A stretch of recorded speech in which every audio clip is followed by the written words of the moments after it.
Виктору Леонидовичу.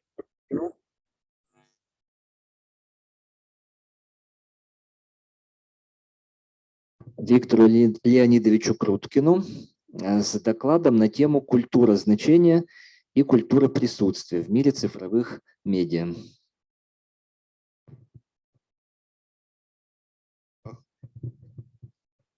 Здравствуйте, товарищи, уважаемые коллеги. Шпаргалку в руке держать нельзя, потому что руки все заняты, и придется импровизировать. Мой доклад примыкает к теме сегодняшнего занятия, но как бы с другой, с противоположной стороны. Тема, которую я предлагаю для обсуждения, она не слишком-то раскручена в наших аудиториях. И более того, может даже возникнуть такое раздражение по поводу еще одного разговора про культуру, сколько можно. От этих предикатов культуры, характеристик культуры накоплено очень много, и они не работают, и мы по инерции их повторяем на каждом шагу.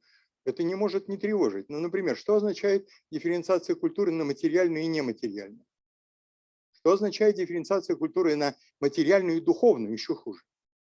Или же совершенно не работающая дефиниция, когда про культуру говорят массовая и элитарная. Вот эти все допотопные вещи, их бы выбросить, но они все заслонили у нас страницы в учебниках, и непонятно, что студенту с этим хозяйством делать. А тут еще я, вслед за известным философом о еще одной дифференциации культуры.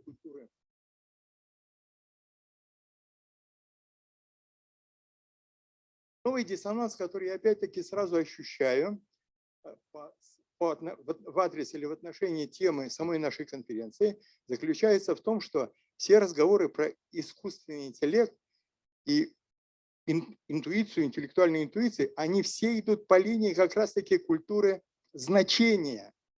А я предлагаю еще обсуждать какую-то контркультуру, культуру присутствия. Вот это вот как бы я ощущаю такой диссонанс, не попадание в тарелку, что называется, в меню, но я, тем не менее, буду держаться этой линии. Так что из себя представляет вот эта вот культура присутствия, с которой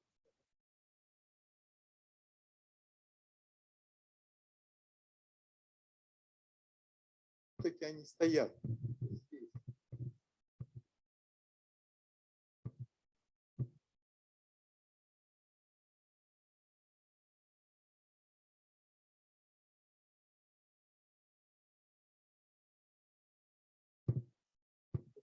Понятно, почему она сама листает.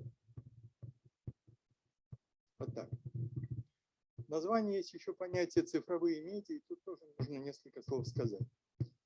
Цифровые медиа я понимаю в русле или в рамках существующей сегодня или складывающейся сегодня цифровой антропологии. Это очень завлекательная область, но саму цифровую антропологию я рассматриваю тоже специфически. Я ее рассматриваю как развитие визуальной антропологии. Вот этой визуальной антропологией я занимался как-то попристальней, и поэтому я пробрасываю мост от визуальной антропологии к цифровой антропологии и, значит, цифровым медиа. Чем занята визуальная антропология? Здесь стремятся сделать следующее. Здесь стремятся использовать визуальные образы для исследования общества, изучать общество, отталкиваясь от образов. Но здесь еще вторая есть задача, более интересная. Суть этой задачи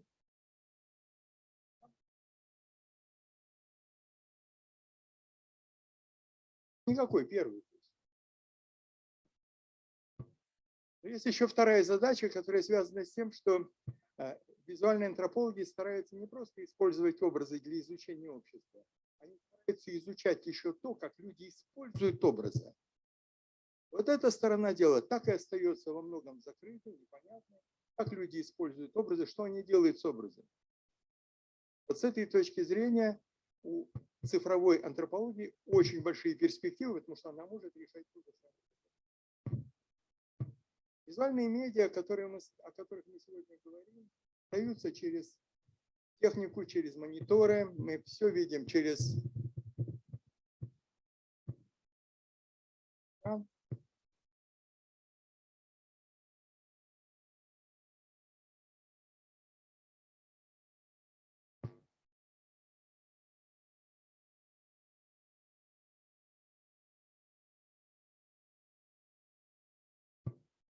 Да откуда я знаю, где у меня будет следующий слайд? Когда возникнет. Ну, чем можно? Вот так вот, да? Вот дальше я буду листать сам, хорошо? Я буду отталкиваться от книжки Ханса Гомбрихта, которая называется «Производство присутствия, чего не может передать значение». И здесь я снова выползаю на ту же самую линию, о которой я уже сказал. Фактически и все системы интернетных коммуникаций, они относятся к той группе феноменов культуры, которая называется культура значения.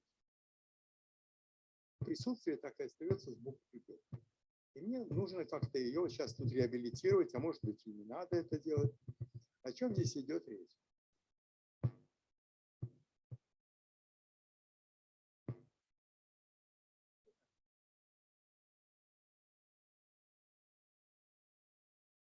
Хорошо, давайте следующий слайд.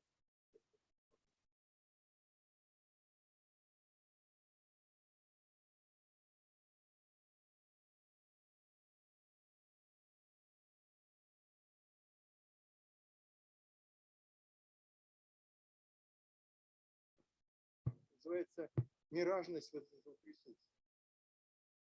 А присутствие очень легко испаряется.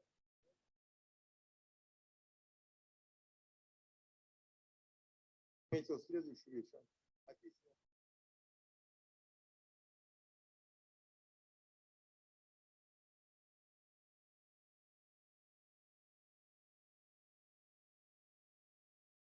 Ну как бы нет меня во мне. Вот это самое. И говорит о том, что здесь нет этого присутствия. Листайте дальше. Какая-то у нас совсем компьютерная жизнь. Вот это вот присутствие легко можно прекратить вообще. Многое чему научились делать. Скажем, научились сокращать физические расстояния, но социальное расстояние не подчиняется этим желаниям, они растут. И сегодня вот это присутствие легко можно превратить и в отсутствие. Сегодняшние люди в больших городах, ну в Ижевске, например, за один день встречают за день такое количество людей, какое его деревенский предок 100 лет назад за всю жизнь свою не встречал. И именно поэтому, наверное, в этих городах столь остро ощущается одиночество. Вот это явление одиночества, оно очень такое, что называется, относится к присутствию. Технологии, на которые мы часто так можем ссылаться и говорить с гордостью.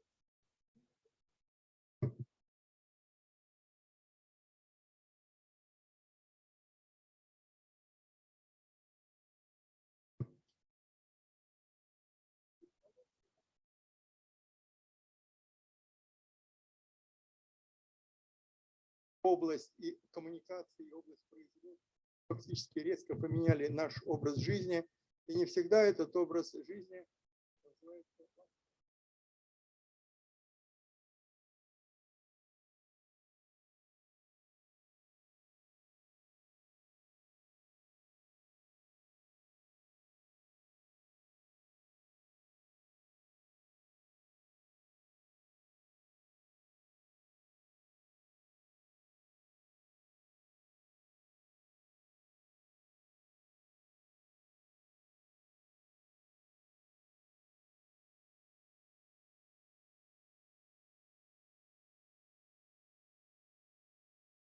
Убрать, то нужен уже один палец, чтобы работать, кнопку нажимать.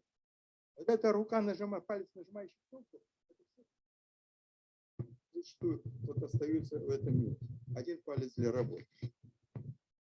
Интернет, о котором много сегодня говорится в тонах вот такого заискивания перед божеством.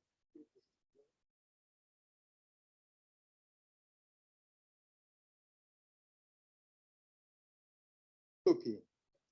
Часто утопия опирается на недостоверные знания. Я сейчас только задавал вопросы, может быть, не очень конкретные или точные, или профессионально выверенные. Я задал вопросы, которые касаются искусственного интеллекта. Наверное, не надо нажимать. Выступавший передо мной, только важно изучать другие формы.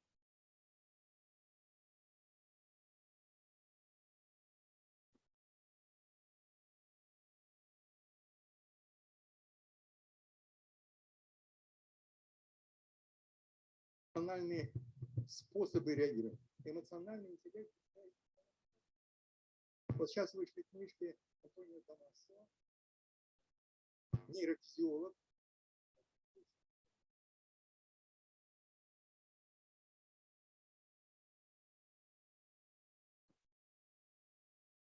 Вырастает из области эмоций и чувств. Складывается в области эмоций. Вот и чувствуешь, и все таскаются с этим интеллектом. Эмоциональным интеллектом никто не занимается. Это очень важная вещь. Примерно в эту же сторону строится работа американского философа Найджела Трифта. Найджел Трифт развивает теорию аффекта и показывает, что аффект – это не просто поломка вашей психики. Ну, у нас слово аффект используется в языке милиции, криминальной полиции. Это единственная и важнейшая форма человеческой работы. И аффект человеческий интеллектуален. Это вывод, который делает Трифт вместе со своими коллегами. Вот нам надо обязательно оглядываться вот на эти стороны исследований. В противном случае мы будем, вообще говоря, оставаться в русле или в пределах таких иллюзий. Много спекуляций построено вокруг виртуальной реальности. Вот еще одно мифологическое царство, которое вообще приглашает огромное число исследователей. Это действительно удивительнейшая вещь. Но почему-то считается, что виртуальная реальность начинается тогда, когда есть компьютерные технологии и кремниевые взаимодействия. Бинарной логики, крестик и нолик. Виртуальная реальность складывается везде, где люди сталкиваются с определенными состояниями. Гнев, ненависть, зависть, восторг, волнение, тревога, страх. Это все состояние виртуального нашего типа виртуальных состояний. Вот с этой точки зрения Гумбрихт выделяет два вот этих типа культуры. Рискованно, потому что все привыкли говорить про материальную культуру и духовную культуру. Само выражение культура бывает материальное и нематериальное, логически очень плохое. Один антрополог пошутил, мне показалась удачная шутка. Он говорит, все, кто говорят про нематериальную культуру, они должны уточнить, о чем идет речь. Потому что, скажем, напитки бывают разные. Например, напитки бывают алкогольные и безалкогольные. Когда мы говорим, что напиток безалкогольный, мы говорим, чего там нет. Зато там есть многое чего другого. Витамины, сахар, всякие разного рода природные прелести. Вот не материальная культура, надо уточнить, что там есть. В противном случае мы получаем пустышку. Но сколько же книжек написано по поводу вот этих вот вещей. Сам Гумбрихт вводит понятие вот этих двух типов. Я попробую сейчас объяснить. Это картинки. Вот там картинка будет. О, картинка будет. Вот это. Очень низкое качество. Но я рискнул вставить в эту презентацию.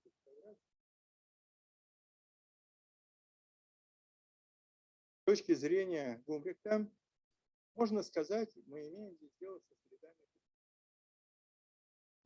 Это фотография со свода пещеры на юге Франции, пещера Шаве, где вот эти отпечатки оставлены в огромном количестве. Как они делаются? Я сам там не был, было бы здорово там побывать. Я читал комментарии по этому поводу у американской исследовательницы Мари Жозе Манзен. Манзен – это крупнейший исследователь визуальной культуры, и она дает интереснейший анализ вот этой вот штуки. Как делается этот печать? Человек размещает ладонь на стене, на своде пещеры. Чего я не сделал, я не посмотрел, сколько времени.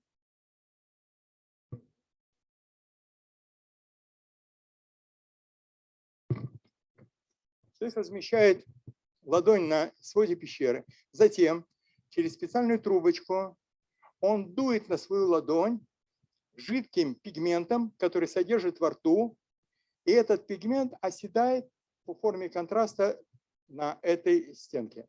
Затем он убирает эту руку и смотрит не на руку, которая обозначена здесь, а как раз на то присутствие-отсутствие, которое здесь заложено.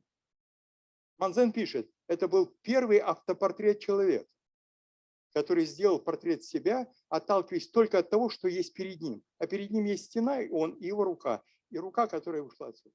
Вот фактически вот этот вот отпечаток, хорошее выражение, это первый автопортрет человека, и фактически первый знак, потому что здесь мы сразу видим как присутствие, так и отсутствие. Там же нет человека, он же отсутствует и присутствует. Вот с этой точки зрения, мне кажется, что вот этот цвет присутствия Манзен интересно его привлекает. Ну а с правой стороны комментировать, по-моему, нечего. Хотя, как сказать, с правой стороны это страница букваря, который отнюдь вовсе не лишен тех тайн и загадок, какими вообще полна культура. На самом деле, скажите, пожалуйста, что есть общего между словом «арбуз», между арбузом, да, и картинкой арбуза, изображением арбуза? Каким образом дети все это сочетают в одно место? Ну, это отдельный такой вопрос, но здесь я сталкиваюсь как раз со следами значения. Здесь складываются знаки и их значения. Здесь отсюда отталкивается вся семиотика. Семиотика – это грандиозная такая религия современной интернетной науки. Это вся будет область значений и культура значений. И вот она отталкивается, конечно, от этого букваря. Ну, давайте дальше, потому что я уже не знаю, что это делать.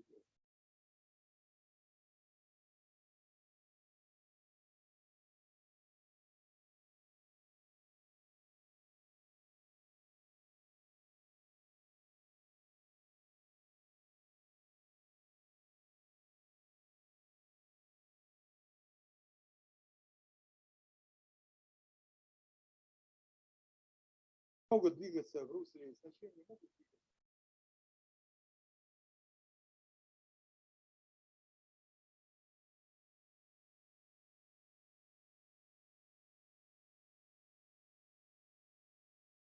Часто смещает нас в сторону второго русла.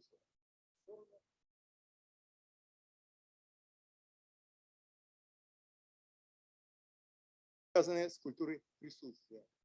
Что заставляет нас сделать этот опыт таким образом?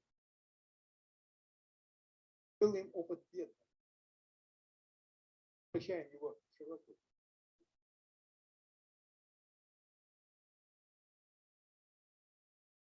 Опыт присутствия, опыт значения.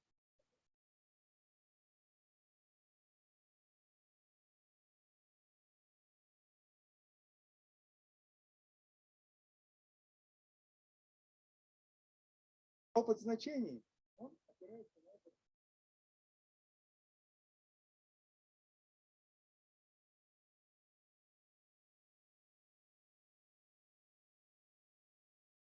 Быстро растущей дематериализации человеческой жизни.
Существа мышления. Такое существо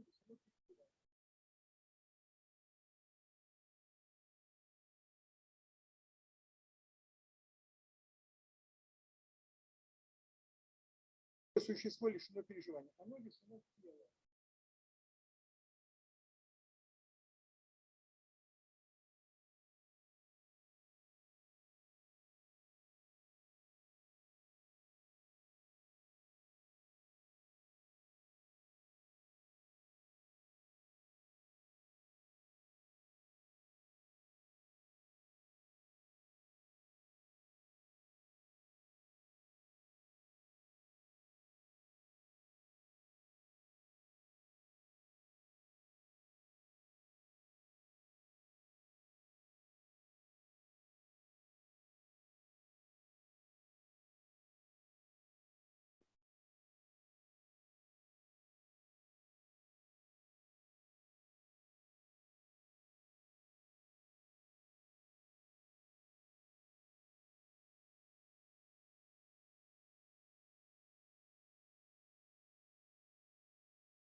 с этой точки зрения телу не везет. Тело остается за бортом. Тело начинает стать препятствием на пути самореализации. Поэтому в лучшем случае тело должно быть переформировано.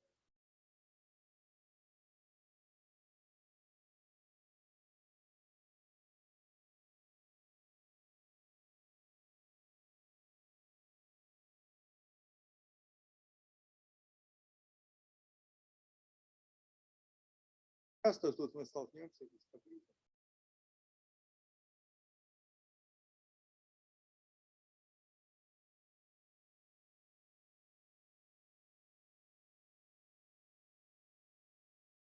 Обнаруживается, что все это складывается в результате нашей недостаточной осведомленности. Вот уже о этических вопросах речь шла.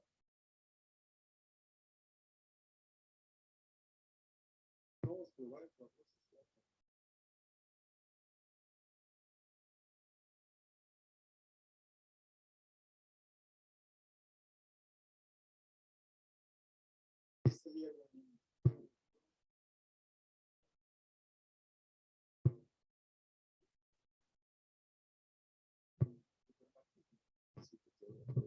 То есть достаточно ли мы осведомлены о своем присутствии, о присутствии других, а присутствие будет телесным. Будет телесным.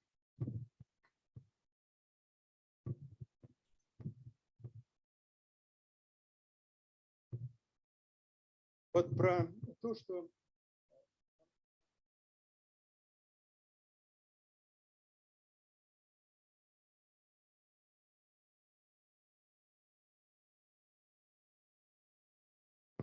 нам надо, конечно, подвергать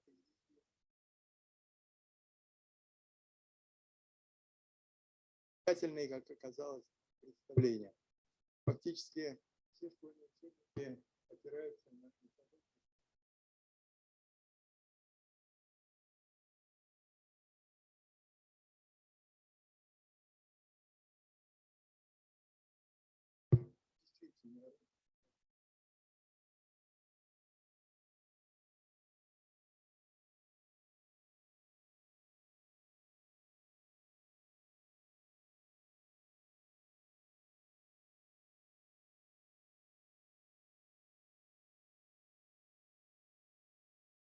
Плавниками, крыльями.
Относится к культуре учения.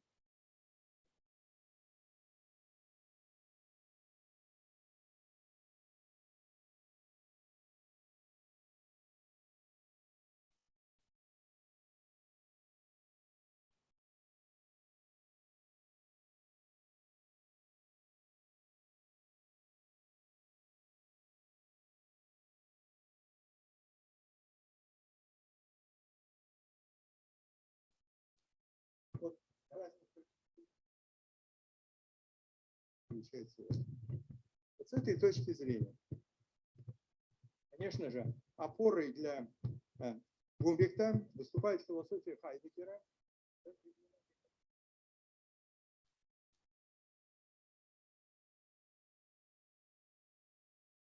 У Хайдеггера и Тоже он сам об этом пишет. Фактически провести связь между ними – это как раз увидеть многие вещи заново и в самой философии Хайдеггера. Многие вещи увидеть заново и наличное.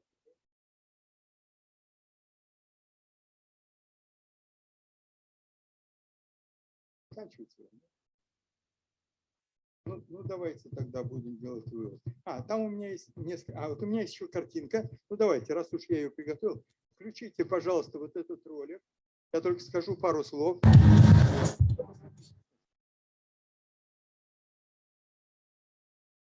Да. Ага. Вот здесь.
Мне повезло, я был на детском каком-то утреннике с внучкой.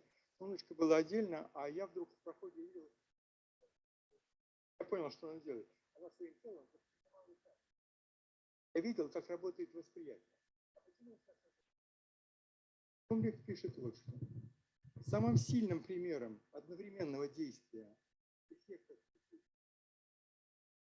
является поэзия. Представители герменевтики зря стараются свести в структуре поэзии к структурам языка. Об этом пишет и Гадамер. Он пишет, что разве мы поэзию не поем? Я не просто озвучиваю фразы и выстраиваю семантику поэтической строчки. Я пою ее. А пение – это есть дыхание, это жизнь. И дыхание – это совсем не мышление. Кстати, человеческая речь вовсе не похожа на мышление, она похожа на дыхание, если ее поанализировать снаружи. Я подумал, что фактически вот эта крохотулечка, она демонстрирует это единство значения и присутствия, причем оно для нее присутствие является самосозидательным.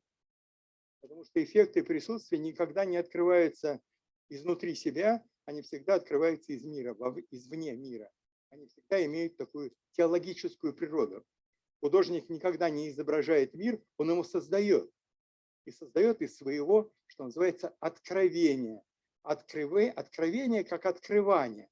Откровение, религиозное откровение, оно связано как раз с эффектом визуального присутствия. И мне подумалось, что вот этот ребенок очень гениален, совершенно гениален. К сожалению, техника меня подвела. Конечно, я бы все сделал как надо. Своей жизнью живет, да. Спасибо.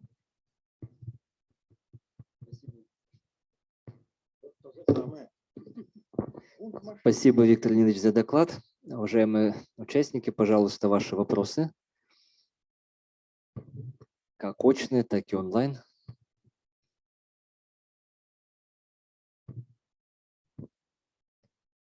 Так, вопросов, видимо, нет.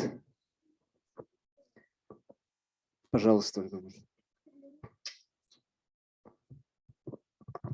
Я так вас заслушалась, Виктор Леонидович, что что-то у меня тут вот ассоциация какая-то всплыла, я залезла в интернет. Вспомнить, что такое тест Тьюринга. А вот, это такой тест, которым проверяют искусственный интеллект на предмет его сходства с человеческим. Оказывается, есть конкурс машин, среди машин, вот, который эти боты, то есть собеседники, как это называется, цифровые собеседники человека, да, боты, эти боты пишут людям и приносят их на конкурс. Конкурс заключается в том, чтобы распознать в боте, выяснить, похож этот бот на человека или нет.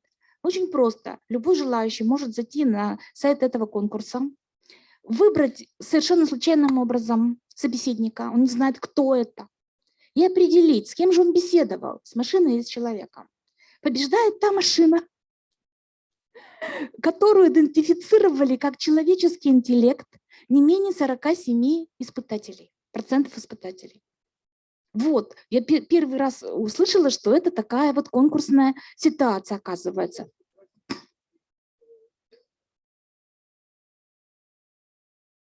Да, например, да, и пусть бот разговаривает голосом жены, это будет вообще круто. Нет, это будет вообще сумасшедший дом, лучше не надо. Вот, и поэтому здесь вообще очень интересная получается вот интерпретация вот этой категории присутствия. Только само присутствие создает, вообще говоря, человеческий характер интеллекта. Присутствие, которое, как это называется, определенным образом вот присоединяет человека, контактирует. Присутствие лишено интеллектуального содержания. Вот, а вы знаете... Это молчание, это тишина. Вот почему так интересен жанр натюрморта, которым пользуются... А вот вы знаете, Виктор Ильич, сейчас вы сказали очень интересный критерий, отличие человеческого интеллекта от искусственного. Да что мы знаем с вами про естественный интеллект? А посмотрите, только человек определяет, какой перед ним интеллект. Не искусственный интеллект определяет, что он интеллект. Только человек определяет. А зачем он это делает?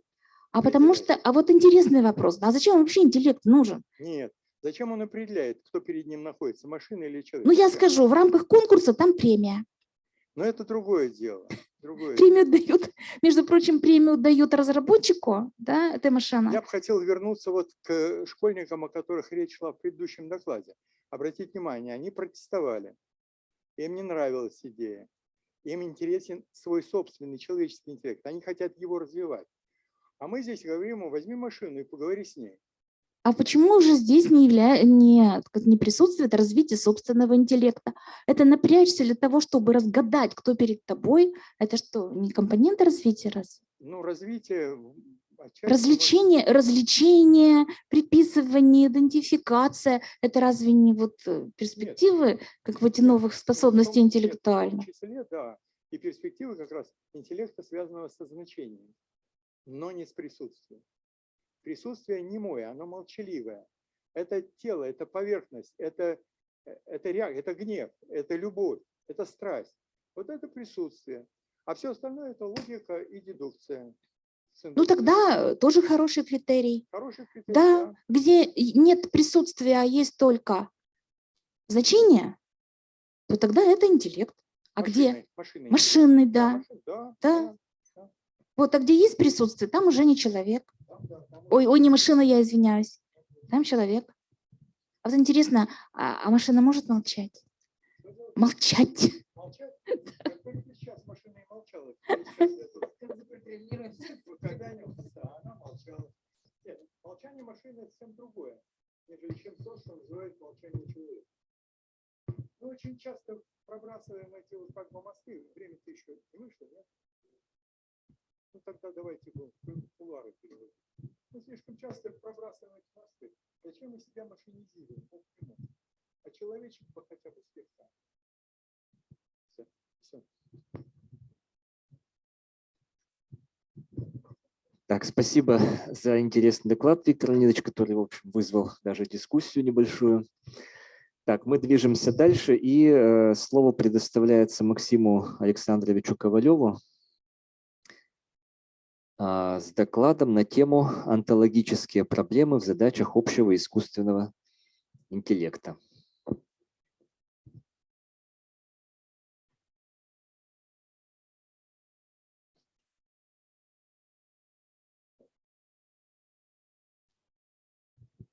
Так, добрый день.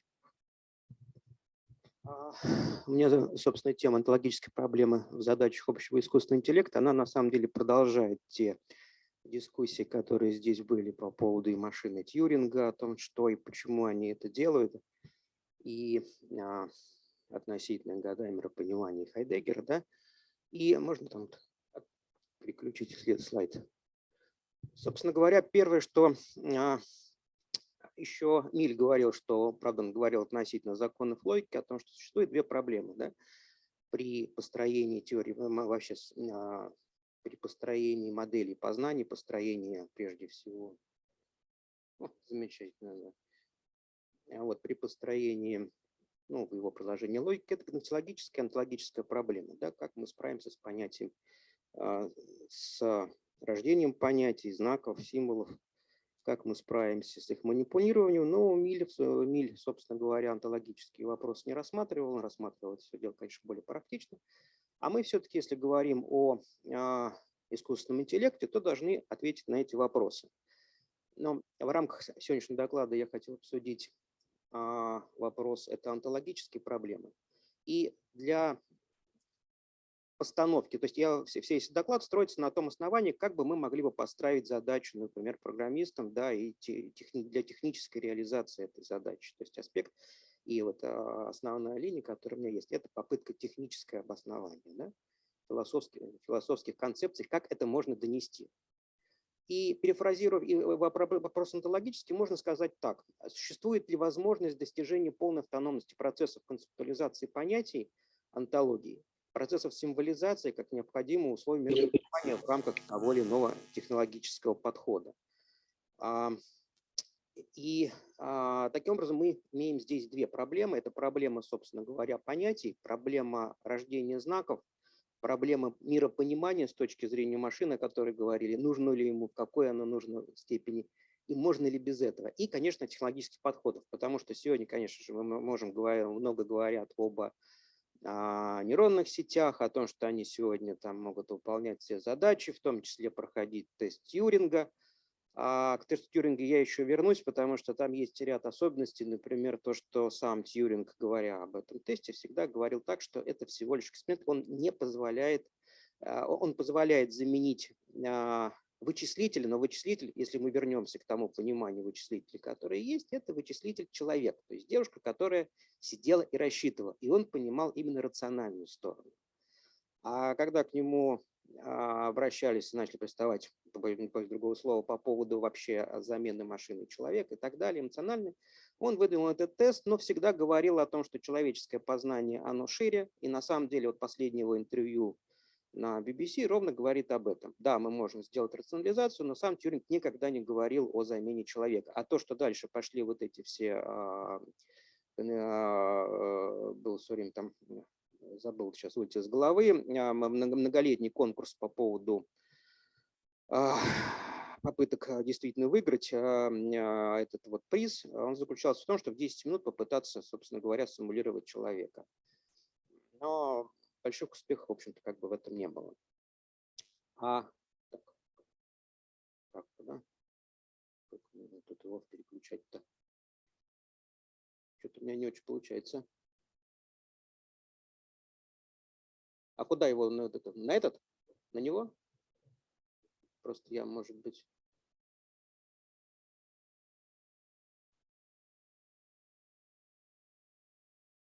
Ну вот как-то не хочется.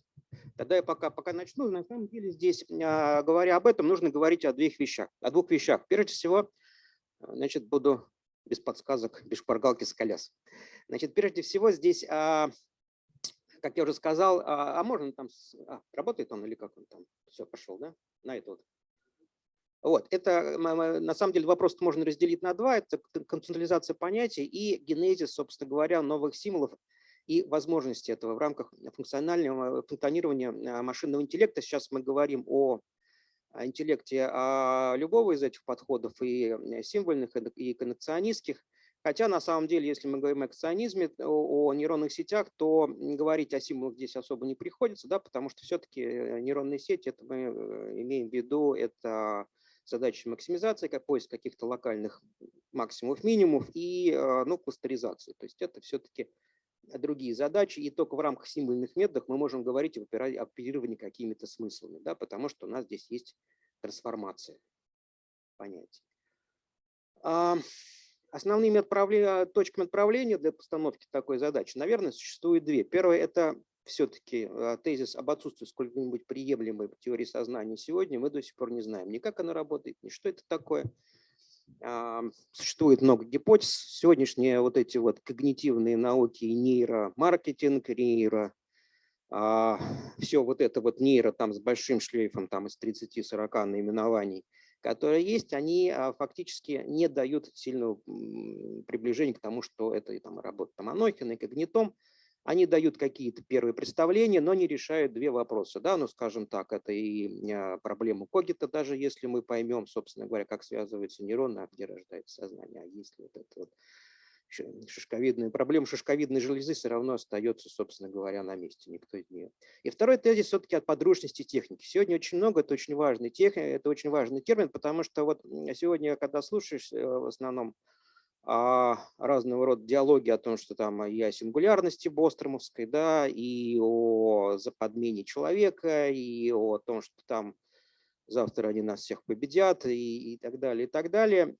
Все-таки, если мы посмотрим, начиная от того, как понимал подручность Хайдеггер, да, это как подручность под рукой, и как он понимал, скажем, то же самое понятие постава, да, и работы позднейшие Симондона, собственно, Стиглера, всех этих и Делеза и прочих. То есть, собственно, мы придем к тому, что техника сегодня остается подручной. Мы забываем одной вещи, что на самом деле более пластичным является в данной связке человек. И мы, наверное, должны, и сегодня особенно это, когда вот очень часто говорят об нейроэтике, о том, что машина может быть этичной и неэтичной.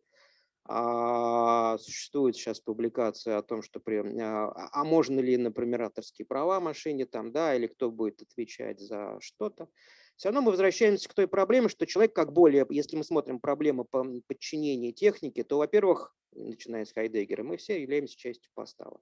Наша собственная пластичность человека позволяет ему, по сути, подстраиваться под технику. Но это наше подстраивание, это не наступление техники, это скорее наше растекание вокруг этой техники, наше встраивание. Поэтому я все-таки настаиваю на тезисе о том, что человек остается все-таки главным в этой связке.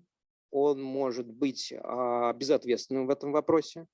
Да? Но мы должны говорить о безответственности, пластичности, неосознанности человека, нежели о каком-то присутствии техники как основной движущей силы вот в этой вот во всей истории.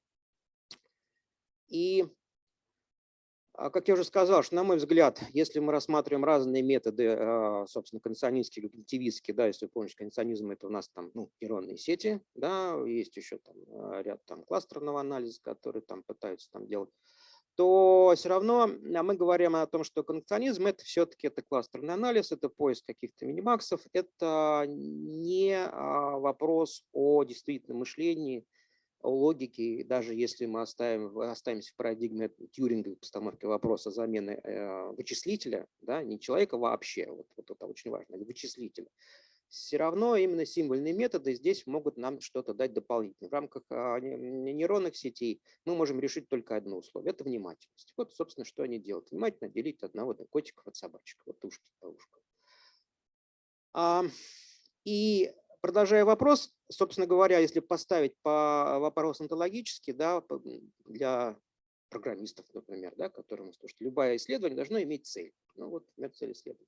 То мы говорить в данном случае должны о связке это метафизики, онтологии и символы. Символ – это символизация. Символизация – это здесь, наверное, нам следует говорить о белом, да, о кассире, о белом.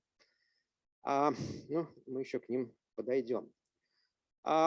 Следующее, наверное, условие, которое существует, это то, на что начинают опираться те же самые инженерные службы, которые начинают что-то разрабатывать. Они говорят, тут у нас есть там разного рода формальные онтологии, которые могли бы нам помочь. Это, конечно, и гуссерлевские, и не гуссерлевские. Но если мы разберемся, то мы все равно остаемся в том круге, который нам дает Кант. Да, созерцание понятия образует элементы всего нашего познания. Так что ни понятия без соответствующим конкретным образом сочетания без понятия не существует. То есть откуда что берется, где начало всего этого процесса. Тот же Гузер, и если у Гуссерля есть попытка, собственно, решить этот вопрос, там, до этого у Милля, там, например, у позитивистов их не было, они просто более логичны.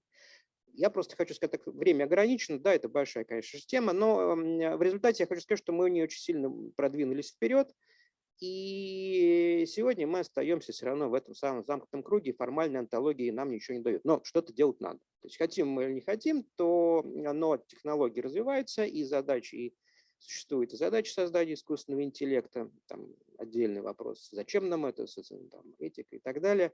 Но как-то решать этот вопрос надо. И рассматривая вот эту проблему, ее нужно рассмотреть, на мой взгляд, в двух вещах. Это, прежде всего, это связка онтологии и метафизика. И здесь, прежде всего, существует проблема, к которой подошел 20 век, да, конец 20 века. Это проблема, озвученная Миясу, это корреляционизма, да, о том, что на самом деле, как бы мы ни о чем были не думали, мы все равно думаем относительно себя, и замкнутость мира, то есть некоторый солипсизм такой, да, и некоторые, собственно, солипсизм. Тем не менее, тенденция 20 века, на самом деле 21 века, да, это спекулятивный реализм, спекулятивный материализм дают нам основания все-таки каким-то образом в ограниченном ключе, помня, да, о том, что от тезиса подручности человека, решить проблему в некотором первом приближении, это построение онтологии, исходя из положений, прежде всего, Брассье, да, и сделать из его работ такие выводы о том, что доступ к миру не ограничен исключительно человеком, может существовать в рамках машинного интеллекта. То есть первое, он не ограничен, то есть мир существует сам по себе, он не только в нашей голове, а значит, есть еще другая сущность, которая также может воспринимать мир по-другому, еще как-то. Но тем не менее такая принципиальная возможность существует даже в рамках машинного интеллекта. Да? Здесь еще тоже надо, кстати, сделать, я вот не сделал сразу вставку о том, что если мы говорим о интеллекте, то мы должны говорить о разных интеллектах. Есть понятие естественный интеллект, искусственный интеллект и что такое машинный интеллект. Очень часто забывают о том, что, обсуждая вопрос искусственного интеллекта, люди оперируют не машинным интеллектом, вот у нас есть железные вещи, которые что-то делают, а искусственным интеллектом. Но даже если мы посмотрим вот обзоры, что такое искусственный, что такое естественный, то и в постановке задачи, кстати, вот на вот эти вот конкурс на тест Тьюринга, там стоит так ограничение. Это не должен быть естественный организм. То есть клонированный человек – это естественная штука, да, но тем не менее она не подпадает под конкурс Тьюринга, потому что это не машинный интеллект. То есть здесь еще важно вот это. Поэтому, когда мы говорим об искусственном интеллекте, я имею в виду машинный интеллект. Следующий момент. Это принципиальная возможность существования иной реальности, не зависящей от человека, но согласующейся с ней. Это тоже выходит из тезисов Брассье, Хармана, Миясу. Да? И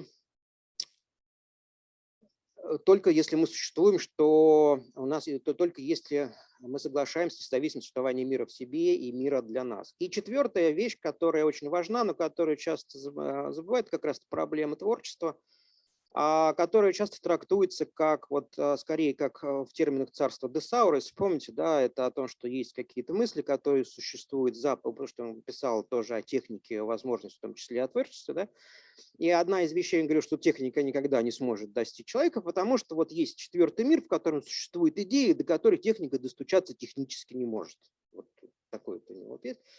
А есть другая, например, есть Делез и его нонсенс, да, о том, что на самом деле творчество в какой-то степени можно, если оно контингентно, если оно случайно, то тогда мы можем говорить, он говорит о том, что любое творческое, собственно, открытие, да, вот этот инсайт, это, собственно говоря, факт нонсенса, то есть факт противоречия, факт нелогичности, да, которая заставляет нас настораживаться и рождать что-то, возможно, новое. И отсюда и вторая часть, которая необходима вот как подход к попыткам решить онтологическую проблему, да, это проблема онтологии и метафизики. Вроде здесь тоже все просто, но если мы копнемся, то мы, например, тут существует, даже потому что говорят, что там очень часто, что метафизика без онтологии, там особенно это даже из спекулятивного реализма там, и так далее. Но начинаешь, когда ковыряться в этом, понимаешь, что на самом деле онтология в тех метафизиках остается. А вот кто говорил о отсутствии действительно, да, это Бергсон. Да, и бергсонизм, как вот можно представить, что да, и через его интуиции мы можем вообще отказаться от онтологии. Это как раз может быть и проблема о творчестве, о стихах и так далее. Да? То есть где заканчивается, собственно говоря, все ли можно описать языком, да, это, то есть насколько прав Wittgenstein, насколько прав вот этот вот поворот начала 20 века, да, очередной, о том, что мы существуем только внутри языка. Так вот, как мне кажется, здесь есть два аспекта. Первое, если мы говорим о машинном интеллекте и говорим о человеке, то, наверное, стоит сужать задачу о том, что онтология все-таки нужна, как оперирование символами. Ну, если мы оперируемся вот машинной как символы, мы от этого никуда не денем. А во-вторых, да, ставим человеку все-таки о машине машинное.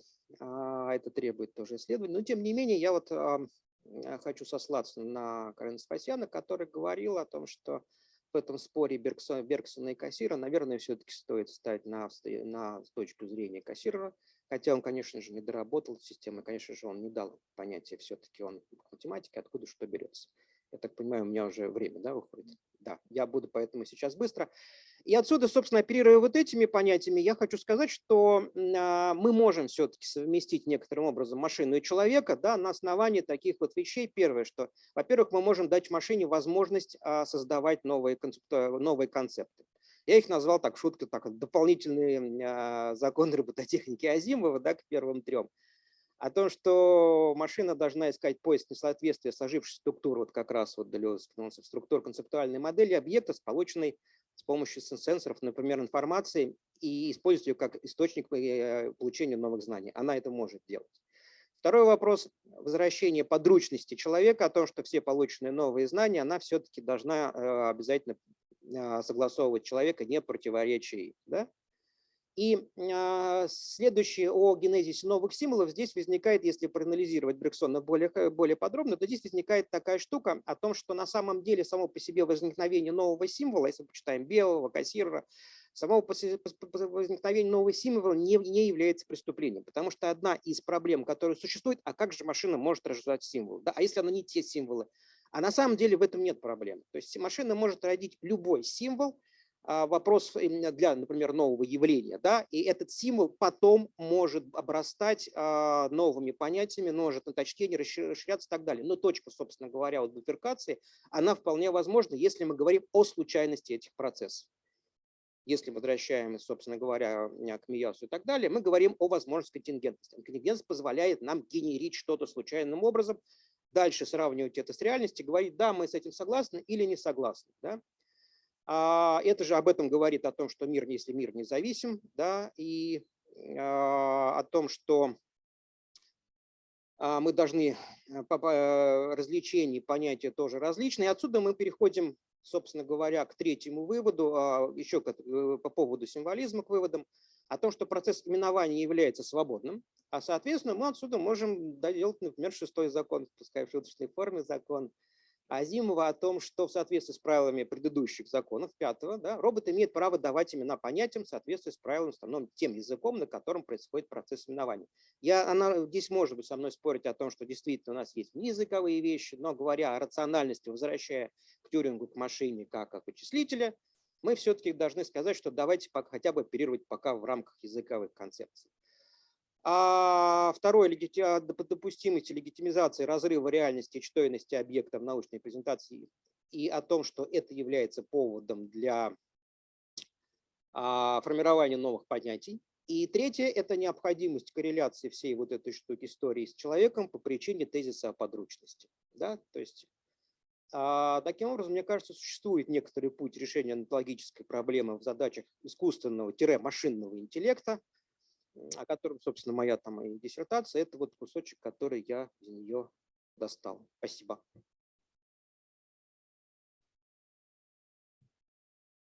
Спасибо, Максим Александрович. Вопросы, коллеги?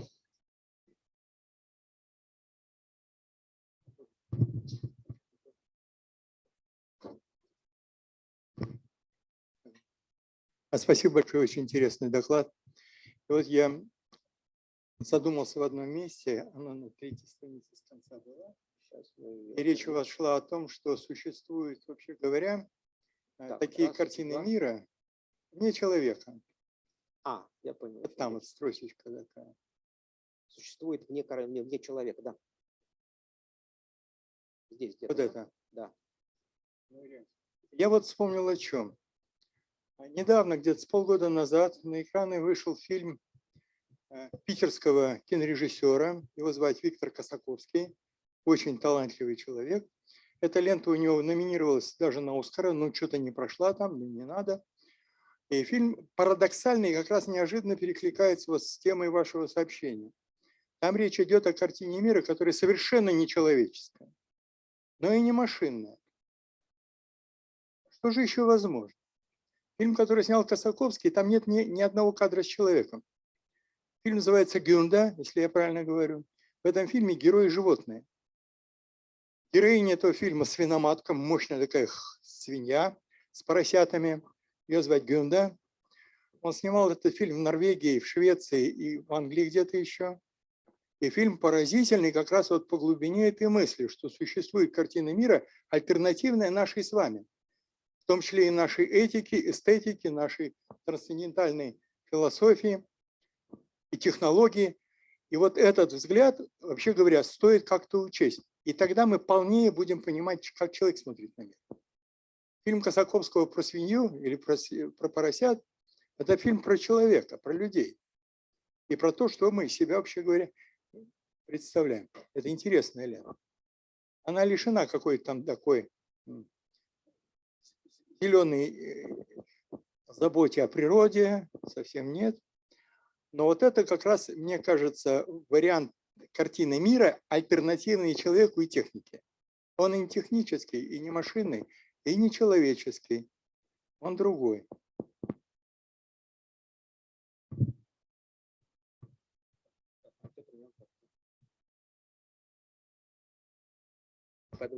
Ничего страшного.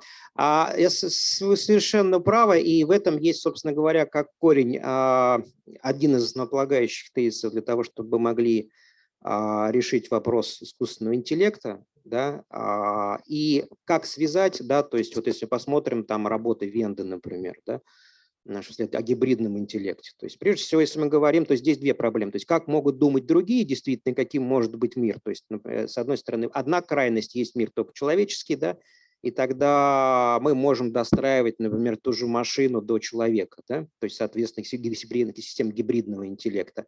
Так другое, что, например, там машина может существовать в собственной реальности, совершенно не ортогональной человека, но мне все время, когда спрашивают про это, просто мне хочется ответить так, что хочется написать повесть из одной строчки, попытка номер 285. Создали искусственный интеллект, и он ушел в нирвану, поняв бренность мира, да. То есть, собственно говоря, ему стал мир неинтересен. И здесь другая. И, соответственно, промежуточное, да, то, что признать, что мир существует сам по себе, тот же самый мир там животных, то есть мир, по крайней мере, высших, да, то есть существует наш мир. И мы с этим можем оперировать. И как раз тезис 21 века, как раз вот спекулятивный реализм, дает основание нам как строить машину, так и строить, собственно, отношения, на самом деле, между различными объектами. Да даже внутри социальной группы совершенно разные картины мира. То чего ж там говорить, да. Но допуск о том, что мир существует вне нас, очень важен для вопросов онтологических, как не только машинного интеллекта. Совершенно верно. Спасибо. Еще вопросы? Максим Александрович, вот если вернуться к последнему слайду, я, в общем, не будучи философом профессионально... Сейчас мы его вернем.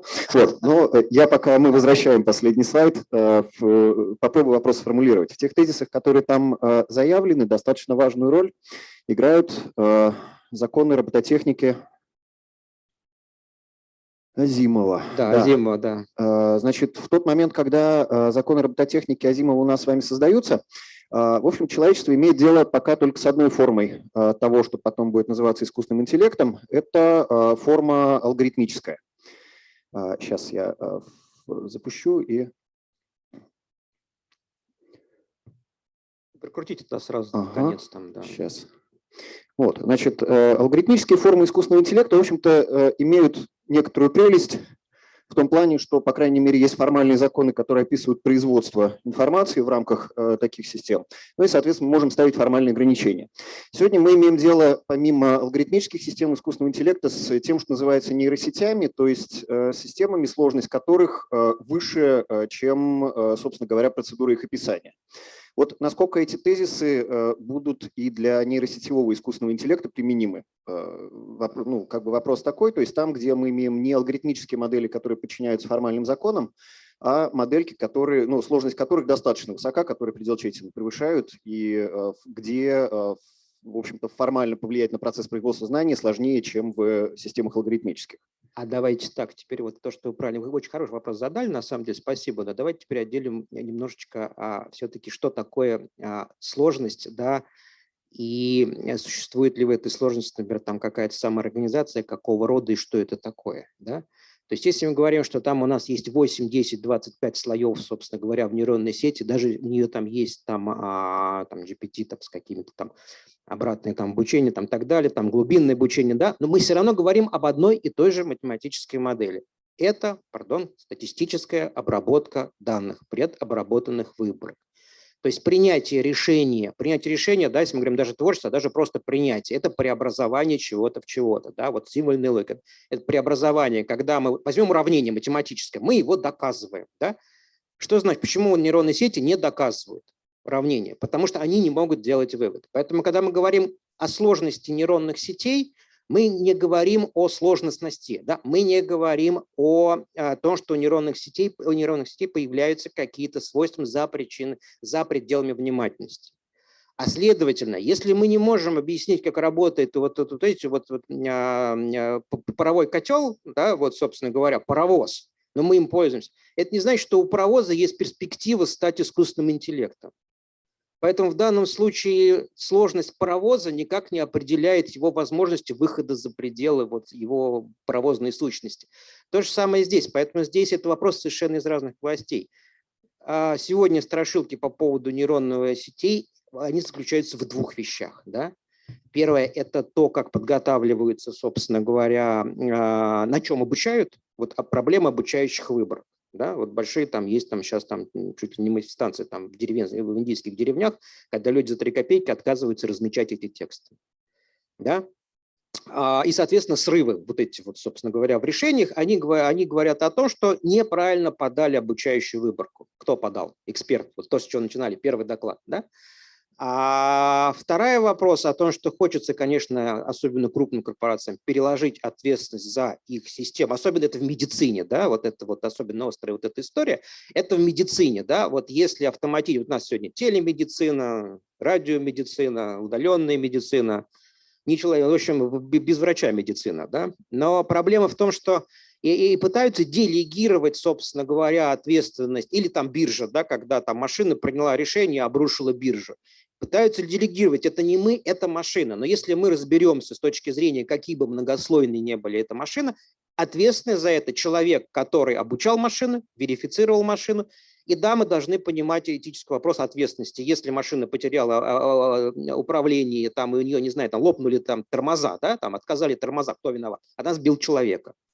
Случайность, потому что природа сделала так, что износ. Техник, который не обслужил машину. Здесь вопрос в этом. Поэтому я думаю, что говорить о том, что рост сложности машины немножко преждевременным, сложностность, собственно говоря, слоев не дает, собственно, сложность слоев не дает понятие рост сложности и ее интеллектуальности. Никоим образом. Это разные вещи. И они очень часто сегодня подменяются. Их очень хочется подменить. Но техника остается подручной человеку. А человек остается пластичной относительно техники. И поэтому сегодня в рекомендательных системах, когда говорят, они на нас влияют, они влияют на нашу покупательную способность. Но два аспекта, которые люди забывают. Первое, пластичность человека, который по личности своей совершенно спокойно, вместо того, чтобы ему машина предложила 3 варианта булок, да, искать 4-й, он останавливается на 3. Это пластичность человека. И делает в этом. Да, ему дали интерфейс, и он приспосабливается, как правильно нажимать кнопочки. Больше он ничего не выбирает в Озоне. Да? Как в Озон его ведет, так выбирает. Хотя иди в интернет, а иди себе в другом месте. Это первое. Да, а второе, как обучили. Все, то есть здесь проблема другая, это не проблема вот нашего непонимания машины. Да. Спасибо. Так, ну что ж, уважаемые коллеги, наша первая часть работы подошла к завершению. Сейчас у нас по программе обед. Спасибо большое. Поэтому до 14:00, значит, в 14:00 мы с вами продолжаем нашу работу ижевского времени, да, обращаю внимание, спасибо. Вот, соответственно, онлайн-участников мы ждем через час.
Я свое выступление хочу начать с небольшого вступления.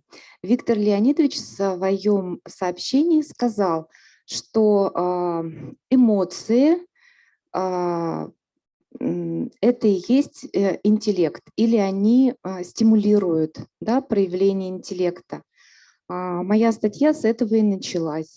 Я хотела по электронному ресурсу, созданному налоговой службой, отправить декларацию. Но так как я 3 месяца туда не заходила, то я войти не смогла.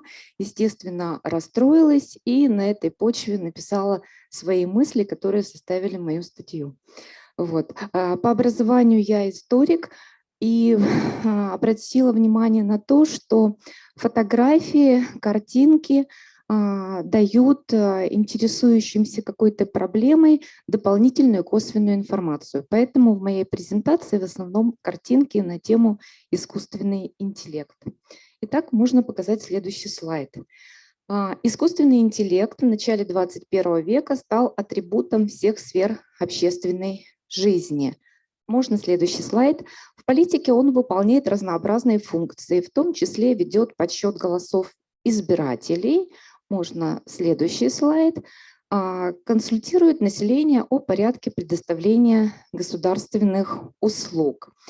Сторонники оснащения системы государственного управления искусственным интеллектом акцентируют внимание на таких его преимуществах, как прогнозируемая окупаемость затрат на создание и техническое обслуживание, относительно неограниченная трудоспособность.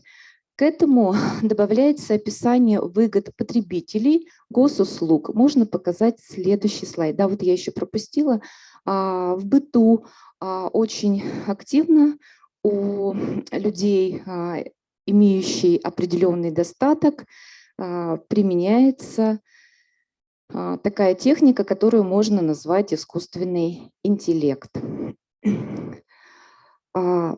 Так, вот возвращаясь к следующей мысли, что добавляется описание выгод потребителей государственных услуг. Можно показать следующий слайд. Обслуживаемых роботом, а именно возможность подачи заявления в удобное для граждан время. Можно показать следующий слайд. Сохранение затрат времени на обращение в инстанцию и получение услуги. Однако тотальное проникновение в повседневность искусственного интеллекта формирует ряд общественных проблем, которые нельзя игнорировать.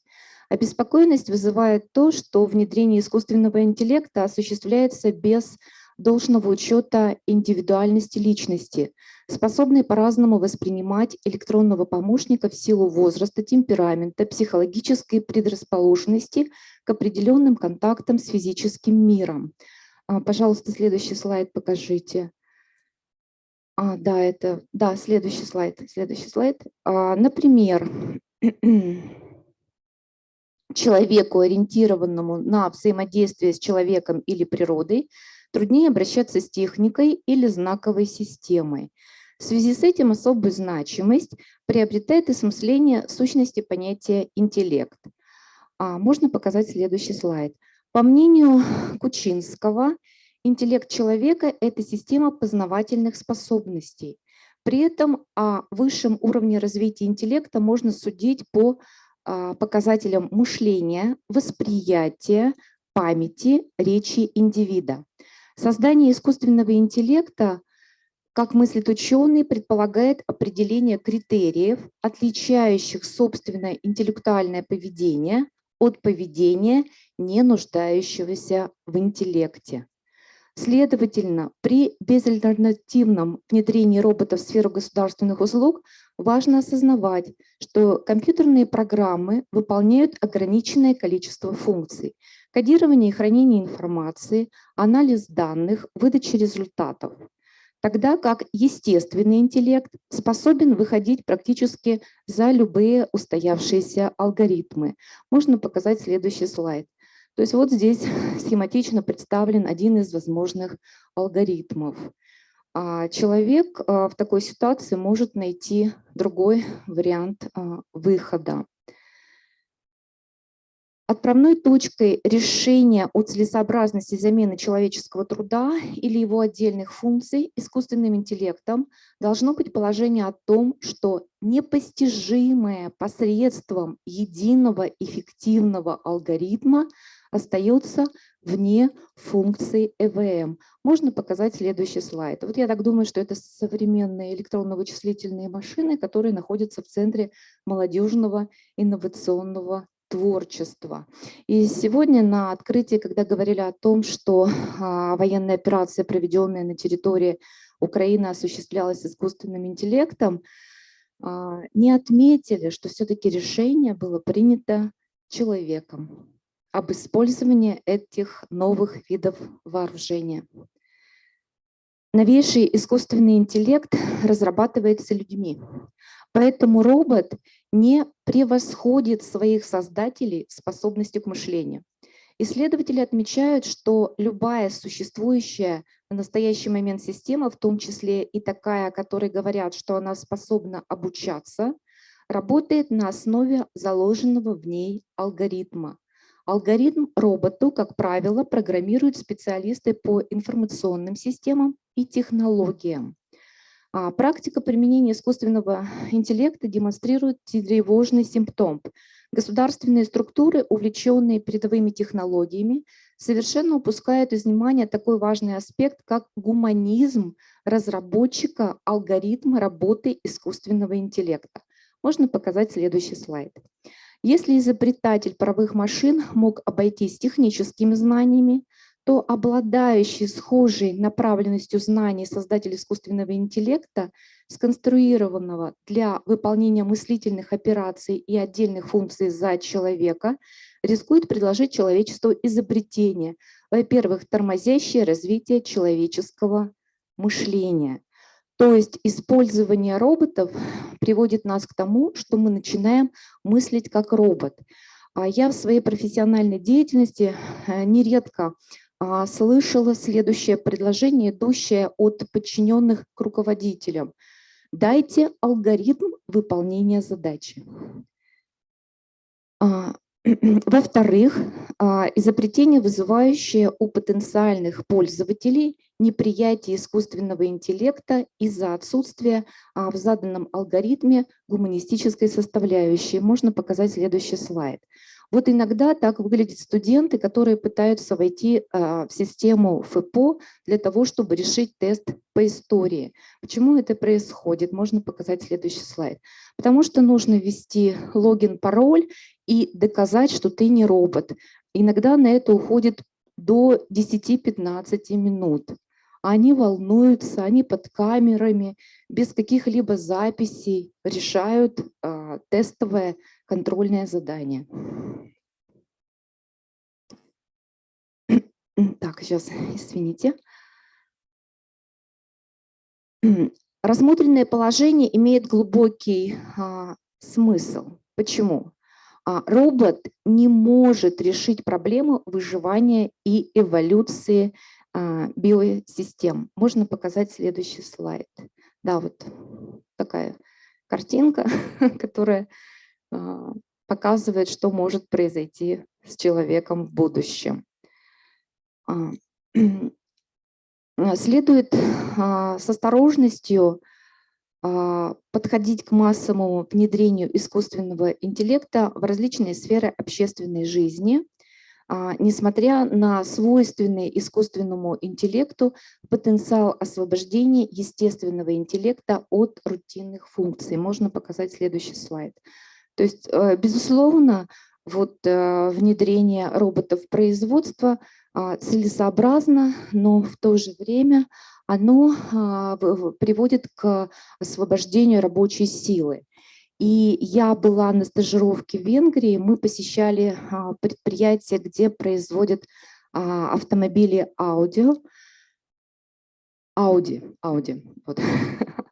И действительно, рядом с рабочими работал робот. И мы с интересом рассматривали это устройство, но лица рабочих удовольствия не выражали, потому что они осознавали, что кто-то потерял рабочее место.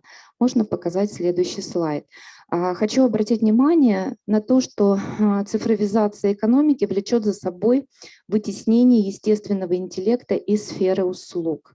Ну вот робот-парикмахер, например, представлен на этом слайде. Можно показать следующий слайд. Сторонникам продвижения электронных систем в политику и экономику полезно осознавать междисциплинарный характер изысканий по проблеме искусственного интеллекта, осуществляемых на базе кибернетики, теории информации, нейрофизиологии, социологии. Применяя электронные технологии для повышения качества работы государственного учреждения, не стоит игнорировать научное положение относительно вероятности переноса в различные системы искусственного интеллекта ошибочных, в том числе искусственных формализованных построений, присутствующих в человеческом сознании в силу его субъективности. Кроме того, нельзя оставлять без внимания потребность человека в дружественности искусственного интеллекта. Можно показать следующую картинку. Об этом пишет современный исследователь Бугаков. Он предполагает, что научное объяснение процесса реализации нравственности в человеке позволит человечеству уменьшить возможное зло как от негативного применения искусственного интеллекта человеком против человека, человечества, так и от отрицательных действий по отношению к человечеству, рожденного человеком. То есть все-таки прогнозирует, что в какой-то определенный момент времени искусственный интеллект может что-то плохое сделать по отношению к человеку. Обозначенную проблему частично можно решить путем включения в образовательные стандарты бакалавриата по информатике, робототехнике, компьютерной робототехнике, компетенций гуманитарной и социальной направленности, отвечающих за общенаучное мировоззрение, знание психологии человека, приоритетность гуманизма в государственном управлении. Актуальность последней характеристики содержания основных образовательных программ высшей школы в области информационных технологий, робототехники очевидна, так как в России многофункциональные центры, портал государственных услуг играют роль посредника между населением и властными структурами. Дополняет рассмотренный фактор конструктивности социально-гуманитарной наполненности образовательных программ, призванных подготовить разработчиков искусственного интеллекта, прогнозируемая учеными возможность алгоритмизации духовной человеческой деятельности. Можно показать следующий слайд. То есть есть прогнозы, что в будущем будет создан алгоритм духовной человеческой деятельности. Значит, это будет возможно, если определят системные, согласованные, повторяющиеся элементы в духовной человеческой деятельности. Можно показать следующий слайд. В связи с этим обратим внимание на федеральные стандарты. Мехатроника и робототехника, бакалавриат содержит такую компетенцию общепрофессиональную, способен осуществлять профессиональную деятельность с учетом экономических, экологических, социальных и других ограничений на всех этапах жизненного уровня. Конечно, возникает вопрос, что преподаватели вкладывают в это понятие социальное ограничение. Покажите, пожалуйста, следующий слайд. Вот такое направление бакалавриата, как информационные системы и технологии, такой общепрофессиональной компетенции не содержит, а именно выпускники, получившие данный уровень образования, безусловно, принимают участие в создании электронных систем. И можно показать 27-й слайд. На этом слайде схематично обозначена доля государственного финансирования, исследований, опытно-конструкторских разработок и предпродажной подготовки искусственного интеллекта. Эти выводы сделал профессор, экономист Лексин. Он говорит о том, что массовое Значит, внедрение искусственного интеллекта в быт в России пока невозможно из-за низкой покупательной способности населения. Вот, например, представленный мойщик окон стоит примерно 22 тысячи. Так, и завершая свое выступление, я хочу обратить внимание на высказывание Канта. Кант в труде «Логика. Пособие к лекциям» утверждает, что стоит под условием правила, то стоит под самим правилом. И все то, что стоит под общим и определимо общим правилом, и есть принцип рациональности или необходимости.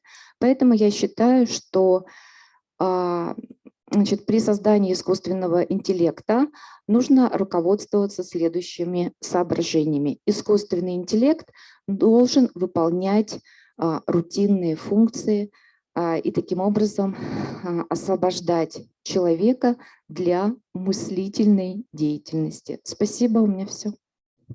Спасибо, Ольга Геннадьевна. Пожалуйста, вопросы, коллеги. Виктор Леонидович, прошу прощения.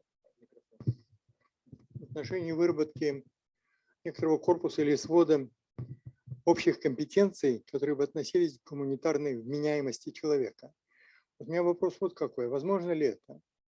То есть я боюсь сейчас снова встать в позицию, как называется, баба-яга против, но возможно ли с помощью ученых, совещаний, рациональных теорий, с помощью Канта пробудить его, решить эту задачу? Как, чтобы люди договорились об этих гуманитарных общих словах. Компетенция – это ужасное слово, но оно звучит везде.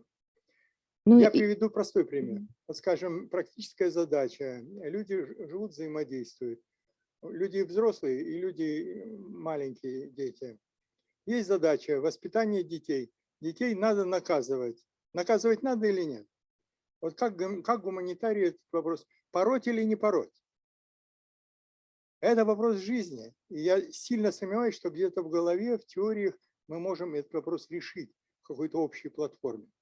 Это везде, всякий раз на страх и риск, и на жертвоприношение, в том числе и родительские, слезы родительские. Но пороть надо. Да, я думаю, что здесь просто должны быть ограничения. Ребенку нужно дать понять, что в нашем человеческом мире свобода человека ограничена и что-то запрещено. Что касается гуманитарной составляющей по данным направлениям подготовки, то я думаю, что этот вопрос нужно обсуждать, нужно донести до сознания тех, кто разрабатывает и принимает такие государственные стандарты, что это необходимость. Конечно, можно предположить одно ограничение. Возможно, разработчики стандартов опасаются, что если специалисты в области информационных технологий, робототехники будут все знать о человеке, то они будут очень опасными людьми.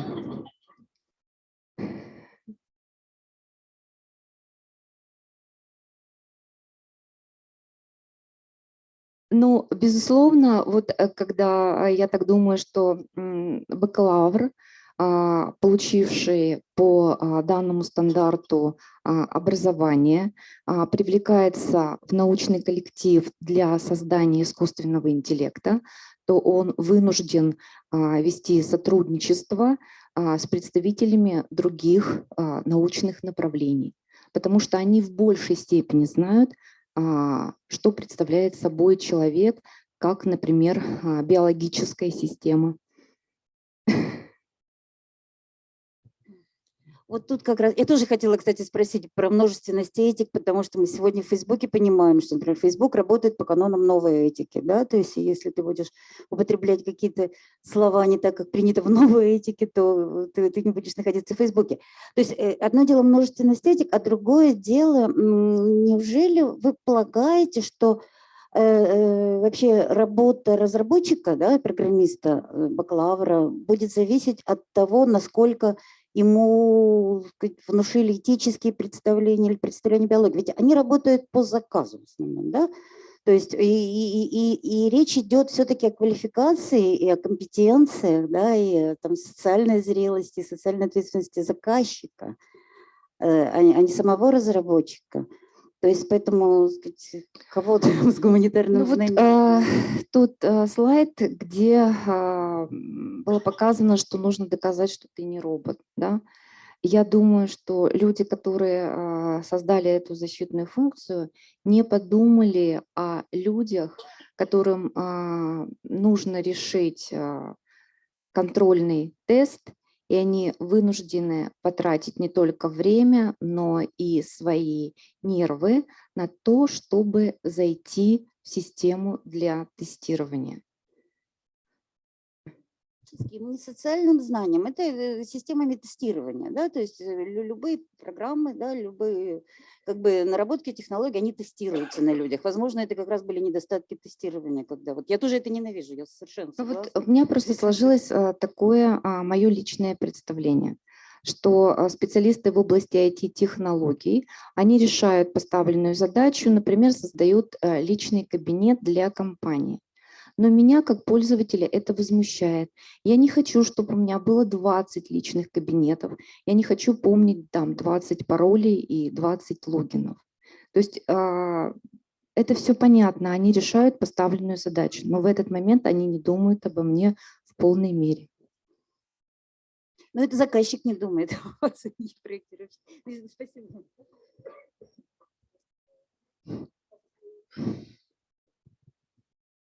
Значит, вопрос вот в связи с частым употреблением этого слова «искусственный интеллект». Вот в чем разница между искусственным интеллектом и техническим приспособлением? Вот стоит ли здесь разграничивать эти вот понятия и, значит, вот посмотреть, вот когда техническая новинка перетекает в интеллект? Вот я не случайно привела Кучинского. Он написал вот такую фразу. Создание искусственного интеллекта предполагает определение критериев, отличающих собственное интеллектуальное поведение от поведения, не нуждающегося в интеллекте.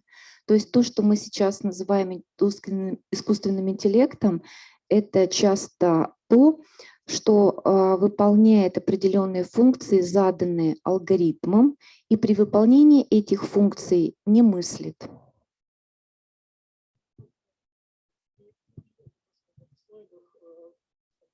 Место, ну, такой момент, да, что вот там люди работу потеряют, да, из-за внедрения машин, да, но это мысль, которая была еще с 17 века, с 18, да, то есть когда вообще машины стали появляться, да, вот, и звучит на протяжении, ну, уже, наверное, не одного столетия, да, но это экономическая проблема, да, то есть вот развитие техники, то есть оно как бы приводит, да, к таким моментам, правда, люди никуда, наверное, не деваются, да, в любом случае, вот, и вот, соответственно, то есть, ну, в каждую новую эпоху, может быть, приходит какое-то иное разрешение, да, вот всего. Появляются вот этого, да. новые профессии. Да, появляются новые профессии, исчезают. да, то есть появляются, да, другие состояния людей просто появляются.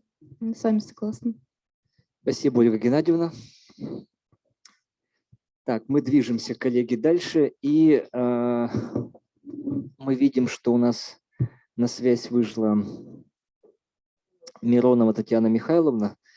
Татьяна Михайловна, вы нас слышите?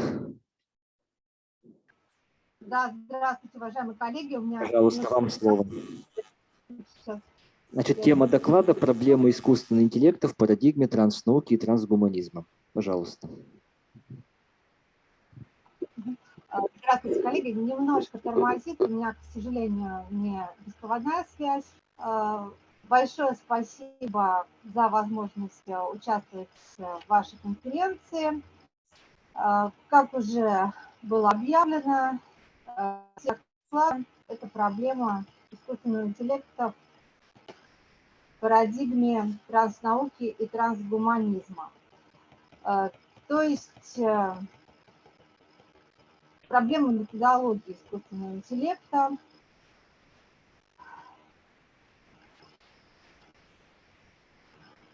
методологический аспект того, что мы вкладываем в этот термин. Что касается понятия транснауки, оно появилось достаточно давно, в 70-х годах прошлого века. Впервые было упомянуто в статье «Наука и транснаука» и проблемы, которые являются транснаучными, по мнению автора данной статьи Вайнберга, можно охарактеризовать как те проблемы, которые ставятся наукой, формулируются наукой, но на которые она пока что не может найти ответ. То есть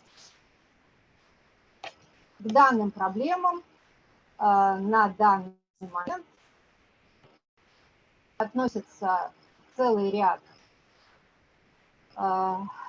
проблем из междисциплинарных областей, таких как синтетическая биология, включающая в себя генную инженерию, и, конечно же, собственно, проблемы, связанные с технологиями IT, создание искусственного интеллекта, появление виртуальной дополненной реальности, изменение морали человека, становление цифровой этики.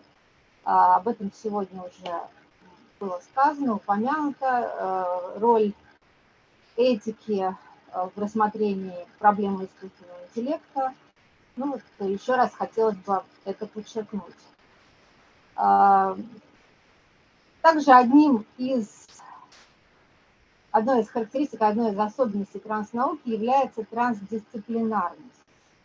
Вот это определение не является четким, не является каким-то логически обоснованным. С одной стороны, оно связано с экспертностью, с другой стороны, в качестве содержания трансдисциплинарности приводится даже метафора, метафоричность постановки вот этих самых транснаучных проблем. В любом случае мы с вами можем констатировать, что это отход, во-первых, от определенных уже выработанных критериев научности знания, ну и, во-вторых, окончательное размывание, не элиминация предметных областей науки. Другими словами, можно также охарактеризовать вот эту трансдисциплинарность транснауки тем, что в основном она посвящена изучению проблем, которые порождают те или иные технологии. И действительно, эти проблемы в первую очередь нас волнуют тем, что имеет этическое значение, этический смысл, и решение их требует таких вот чисто гуманитарных знаний и усилий. Что касается еще одного выражения трансдисциплинарности, я не знаю, вот сейчас меня хорошо слышно? Я слышала помехи.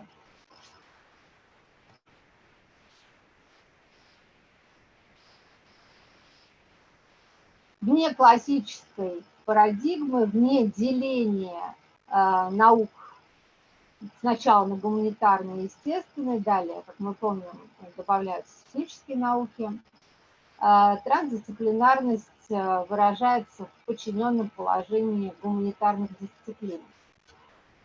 И это выводит нас на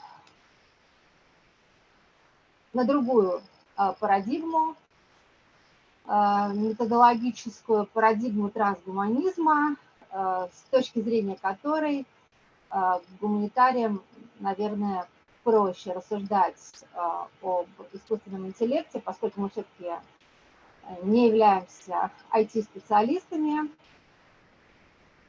и саму специфику вот, математического моделирования, которое воплощается уже в IT-технологиях, мы обсуждать, наверное, не уполномочены.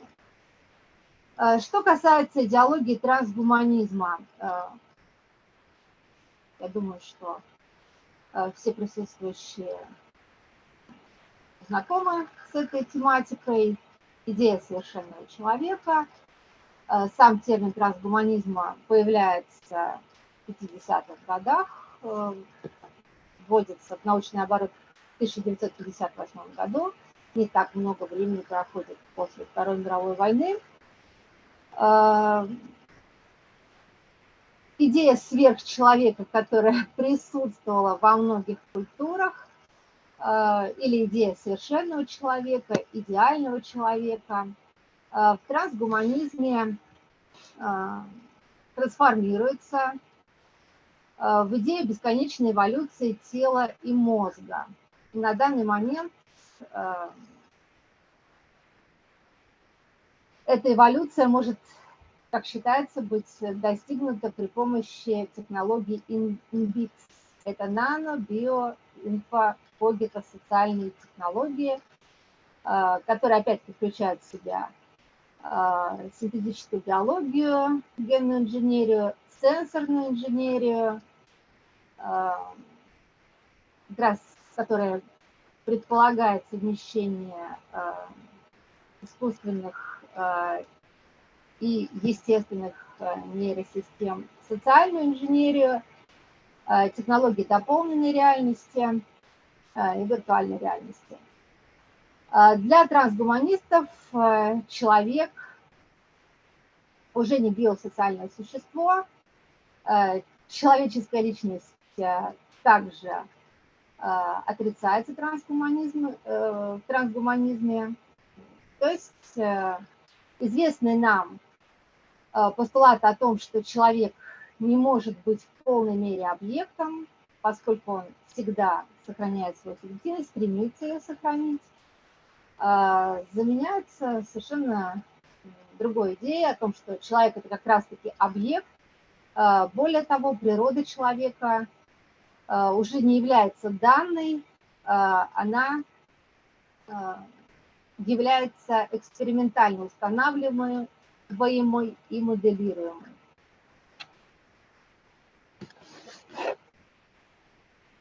В первую очередь путем моделирования человеческого сознания, которое предполагает создание сверхсознания со сверхчеловеческими возможностями.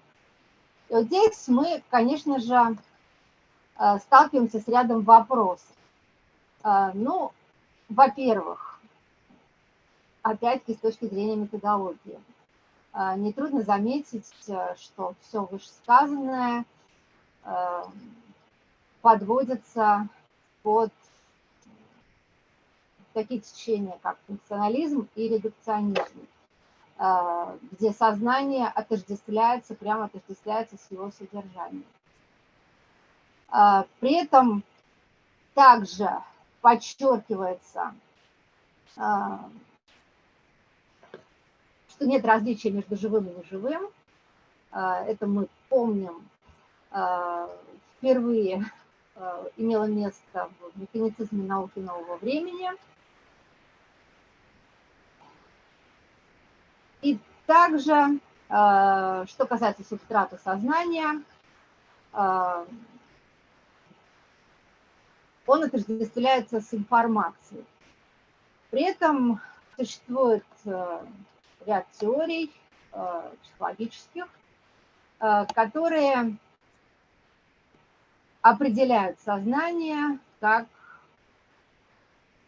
высшую регуляторную систему, возникшую эволюционным путем на основании дифференциации предшествующих регуляторных систем.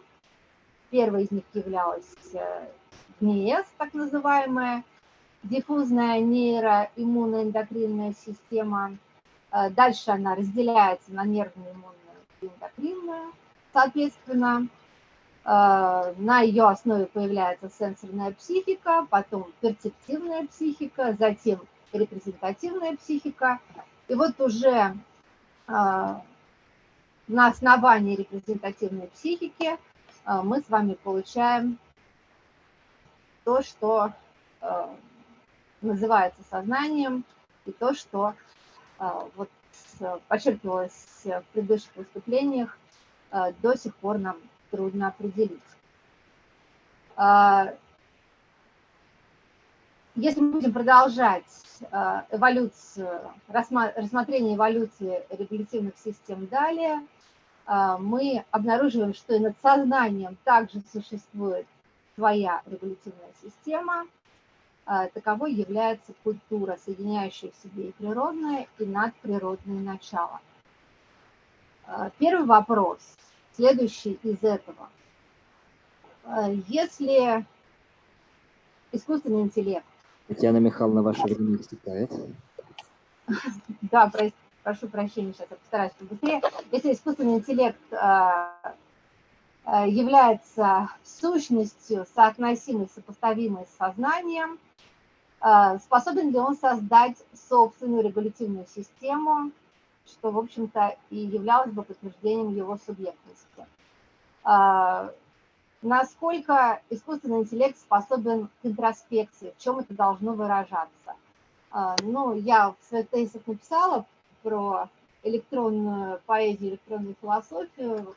Когда получила программу конференции, видела, что будет обсуждение этой темы тоже. С удовольствием, конечно же, нужно будет послушать. И вот в первую очередь нужно, конечно, подчеркнуть действительно влияние функционализма и редукционизма. Мы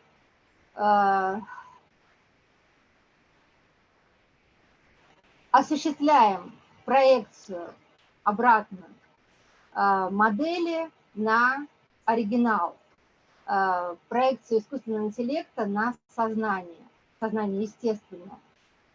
Если искусственный интеллект не способен генерировать формы самосознания, значит, регулятивную систему он также сымитирует, как и пока что все остальные свои достижения, а значит, мы с вами и возвращаемся к тупику в определении естественного сознания. Вот, например, существует миметическая версия сознания, также основывающаяся на имитации, которая определяет его как совокупность мемоэффектов, генетически наследуемых механизмов культурной имитации. Мне кажется, это тоже очень интересная тема для обсуждения. Ну и самый главный вопрос, касающийся проблематики искусственного интеллекта с точки зрения транснауки и трансгуманизма, это все-таки его роль в жизни человечества и его возможное применение в целях глобального контроля, которое при более пристальном изучении, внимательном рассмотрении пока что все-таки, наверное, стоит отнести к разряду социальной мифологии, поскольку основывается в первую очередь на вере в существование сверхразума, нежели на реальные результаты, реальные достижения в области нейронаук. Ну, вот, коллеги, спасибо, что позволили закончить. В основном это все. Спасибо за выступление. Вопросы, уважаемые участники?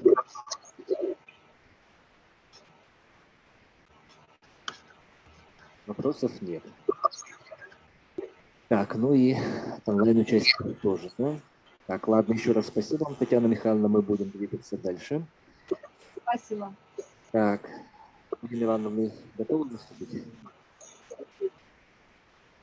То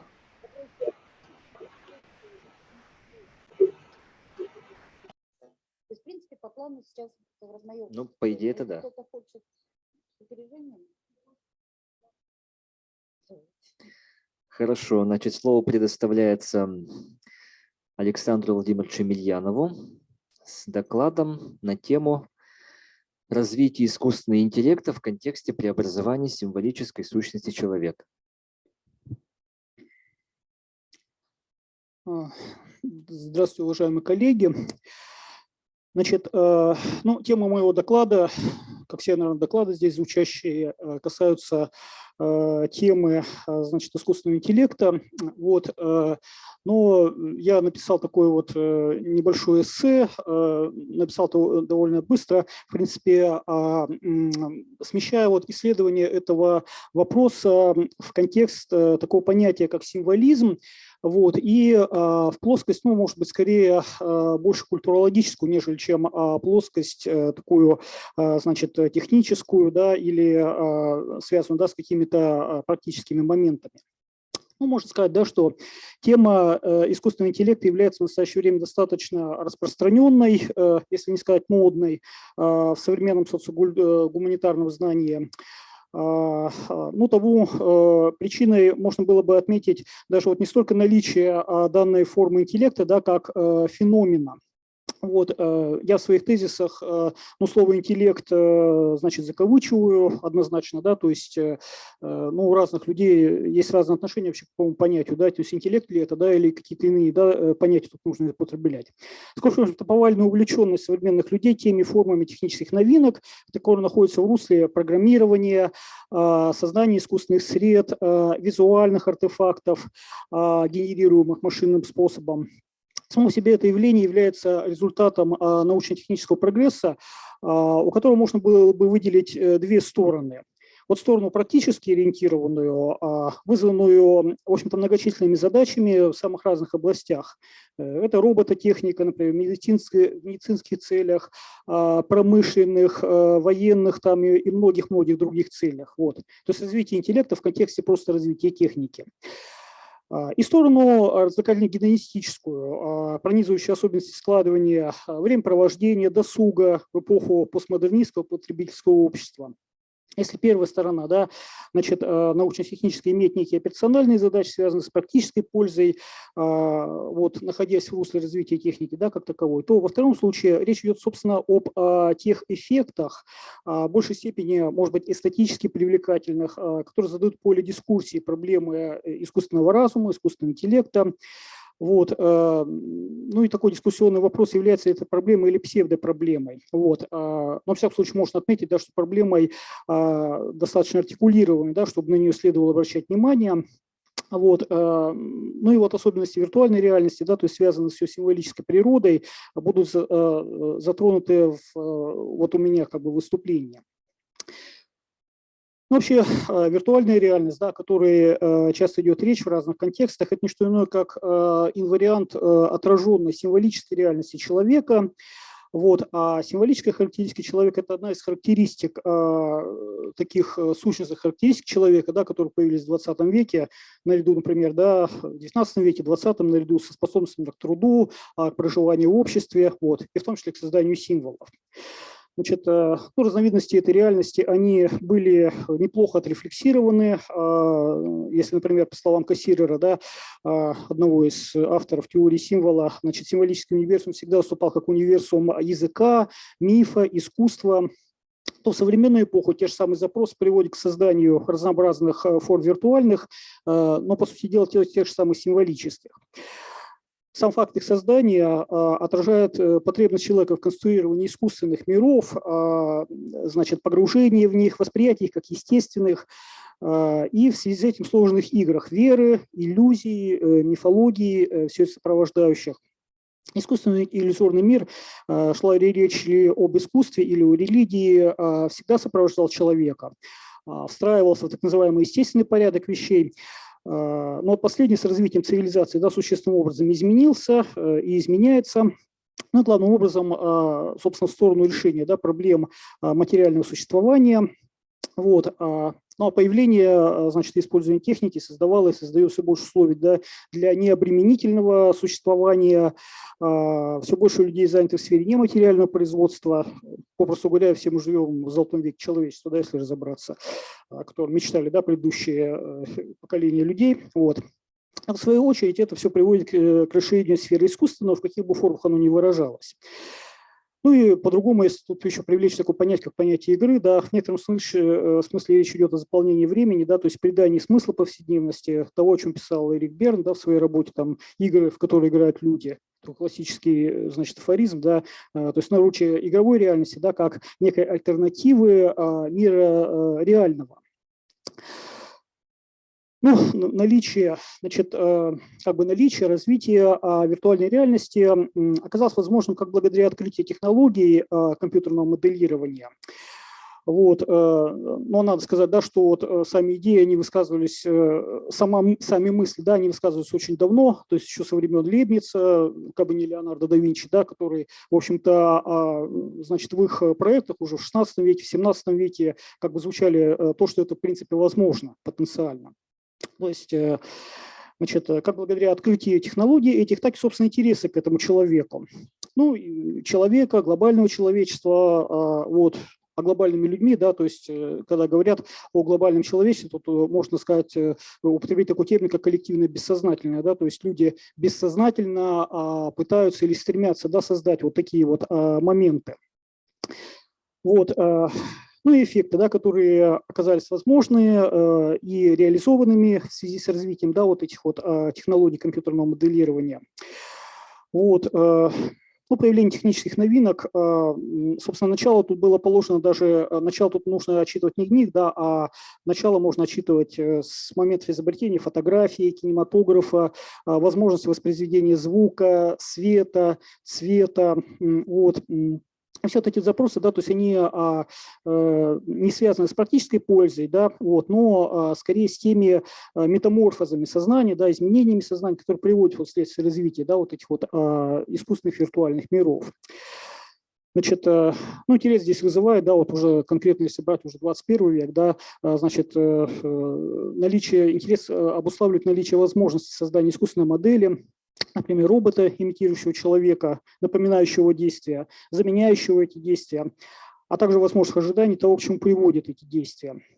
То символ как бы отрывается от человека, да, то есть робот – это не что иное, как символ человека, да, то есть один из вариантов понимания. Символ отрывается от человека, начинает жить свою жизнь, порождать необычные эффекты, да, и тем самым как бы изменять естественное течение, да, хода вещей. Но этот механизм на самом деле немного сродни механизму мифологий, верований, которые всегда сопровождали человека, да, вот, но в современном мире ну, по каким-то причинам обернулись этой стороной, причем эстетически очень разнообразной стороной, неожиданной стороной, то есть человек сам порой не ожидает, да, что в результате выйдет. Ну, такой момент, если в этом, допустим, опасность, настороженность, насколько искусственный интеллект остается сферой развлечения, насколько претендует на роль естественного, то есть каковы те изменения, метаморфозы сознания, да, которые в связи с этим движут человеком. Тут на ум мне пришло такое пафосное выражение Ницше: если ты долго смотришь в бездну, то и бездна тоже, да, смотрит в тебя. Вот. Может быть, громкое слово, да, бездна, вот, но какие-то тут есть такие элементы. Вот, ну и в принципе, вот как представляется, вот как вот я полагаю, универсальным способом решения этих проблем на самом деле являются моменты, связанные с интеллектом естественным, да, то есть с гранями, скажем, вежества или вот того, что, значит, тех людей, да, которые склонны, да, к этим мифологиям, то есть они были всегда, да, просто сейчас эти же самые люди, да, вот по-другому несколько их понимают, используют, вот, значит, то есть дело касается, в принципе, того, да, начинает ли человек всерьез верить, да, что компьютерные технологии, благодаря заложенным алгоритмам, способны создавать стихи, афоризмы, юмор, например, оживить Майкла Джексона, создать новые песни Высоцкого и так далее. То есть, естественно, интеллект он никуда не девается, да, и он позволяет отличать как бы реального живого человека, этого профиля в социальной сети, события, как они есть, с их преломлением в медиапространстве, или, например, естественные эмоции, да, вот знаменитой американской улыбки искусственной, вот, И вот эти вот моменты, да, значит, они, ну, в каком-то смысле их нужно иметь в виду, да, что, значит, вот, что есть такое на самом деле искусственный интеллект, да, значит, в каком русле он может быть находиться, вот, но при этом помнить, да, что на самом деле порой проблемы здесь, это проблемы не технических устройств, да, а проблемы, собственно, людей, да. И вот этот вот гуманистический момент здесь ну, никогда необходимо упускать из виду. Ну, такая несколько иллюстрация, может быть, конкретная, да, на тему вот этого самого интеллекта, роботов, гипермаркет лента, да, где, значит, несколько месяцев назад стоял робот, который продавал мороженое. Подмигивает тебе этот робот, значит, идешь направо, правый глаз, там налево, левый глаз, там еще что-то. Вот сейчас робот этот не стоит, то ли надоело, то ли, значит, невыгодно, то ли еще что-то такое. Вот, соответственно, да, то есть, может быть, такая некая иллюстрация, да, то есть, как на самом деле вот функционирует эта как бы, система. Вот у меня такое выступление, вот такие моменты. Спасибо, Александр Владимирович. Вопросы, уважаемые участники? Так, онлайн-участники, может быть, хотят что-то спросить докладчика? Также нет желающих. Ну что ж, спасибо еще раз. Так, мы идем дальше, и смотрю, что у нас на связь вышла Татьяна Михайловна Шатунова. Татьяна Михайловна, вы нас слышите?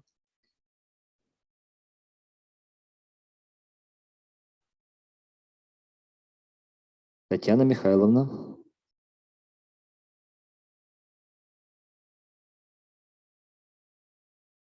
Так, ну... Коллеги, я уже выступила. Нет. Татьяна Михайловна Шатунова у нас еще есть. Микрофон, камеру. Здание. Камеру. Так, мы вас слышим, отлично. Я вас услышала. Вы меня слышите? Да, мы предоставляем вам слово, поскольку ваша очередь была. У нас предупредили о вашей просьбе перенести немножко попозже. Поэтому, как вы только вышли, мы вам предоставляем слово. Итак, доклад на тему страсти по интеллекту. Пожалуйста, Татьяна Михайловна. Спасибо большое. Что у нас получится? Как-то в интервью Илон Маск сказал, что безудержное развитие искусственного интеллекта может привести человечество к последствиям, далеко превосходящим по негативному влиянию, например, ядерную войну. Игнорировать прогнозы подобного рода мы вряд ли имеем право.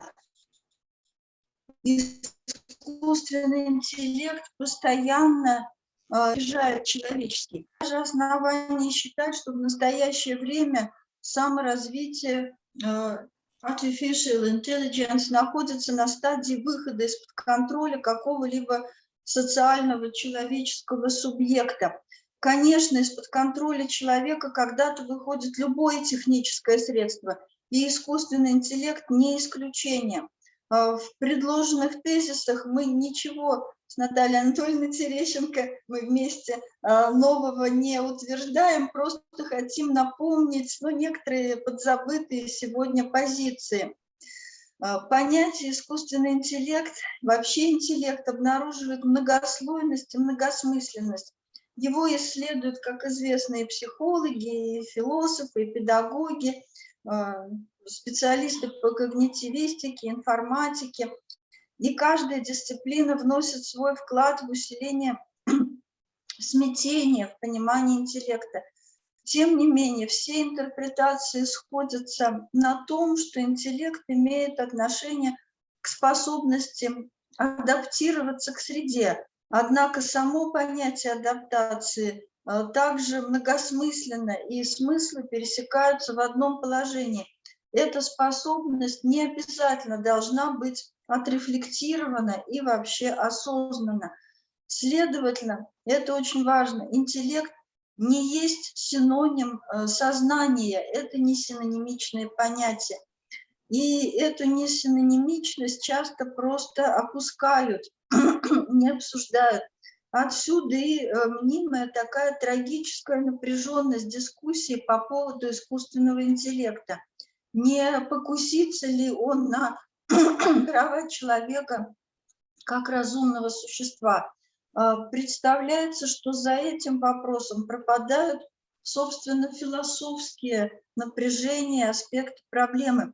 Традиционно искусственное представляется тем, что создано человеком, природа которого терминологически определяется как естественная, но при этом теряется самое главное. Сам-то человек – это и есть существо искусственное именно по своей природе.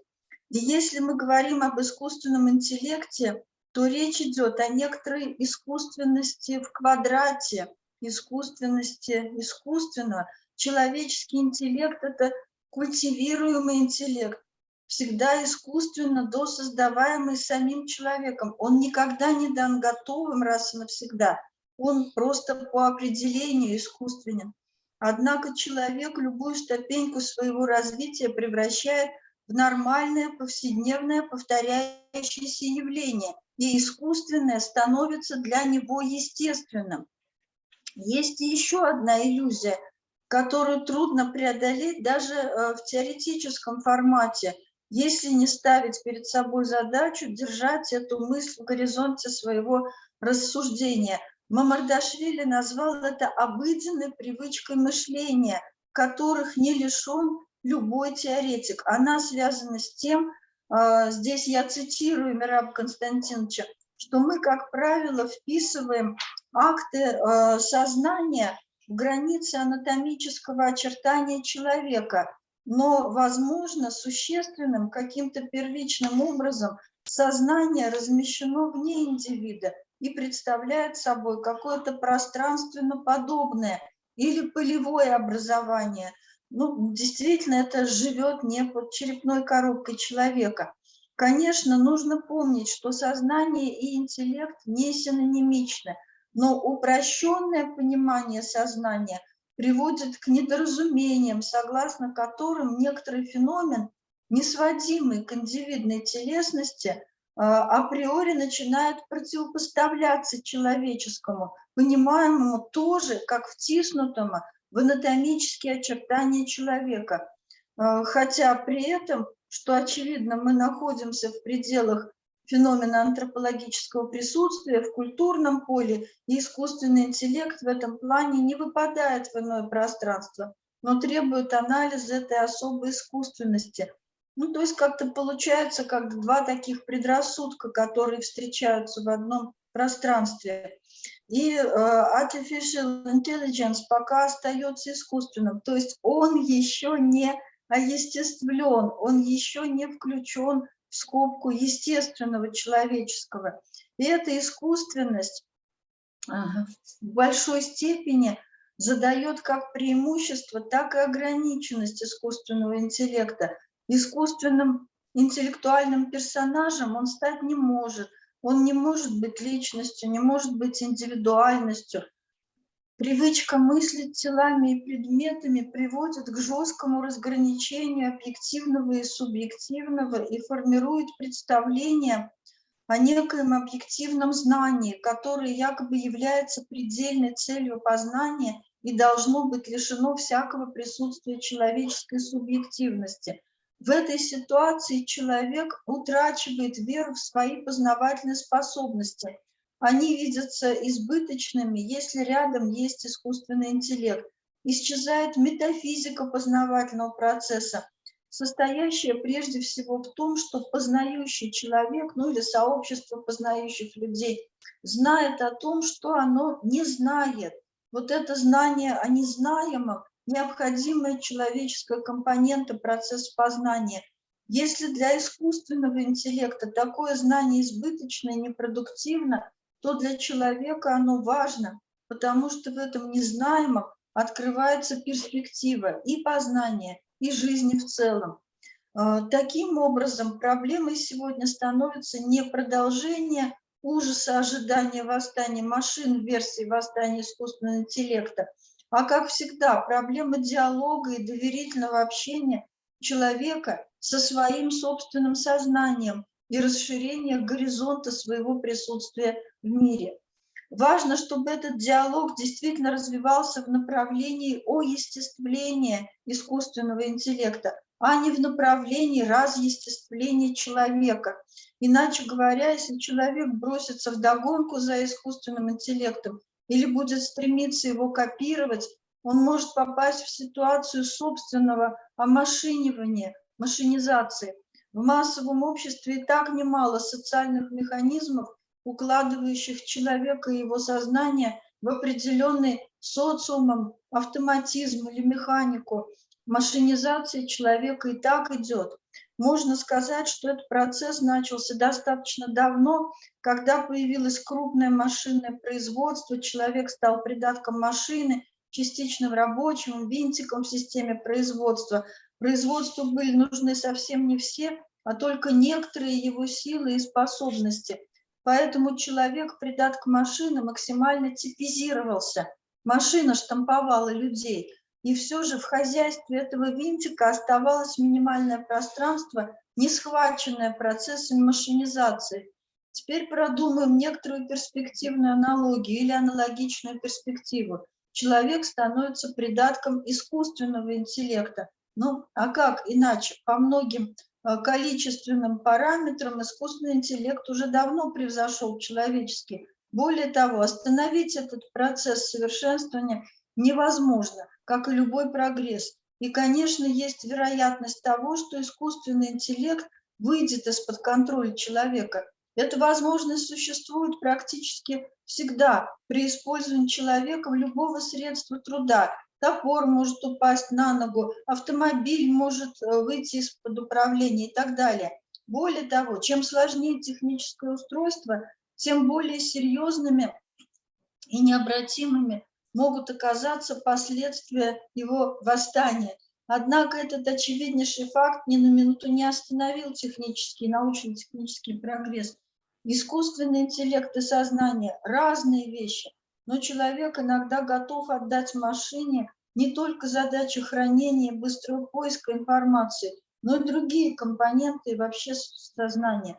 Если же понимать сознание традиционно, можно сказать, на уровне такого натуралистического предрассудка, ну, сознание то, что в голове, то возникает ощущение какого-то антического равноправия этого сознания и искусственного интеллекта. Так возникает, например, иллюзия, что я что-то знаю, если просто какая-то информация есть у меня в компьютере.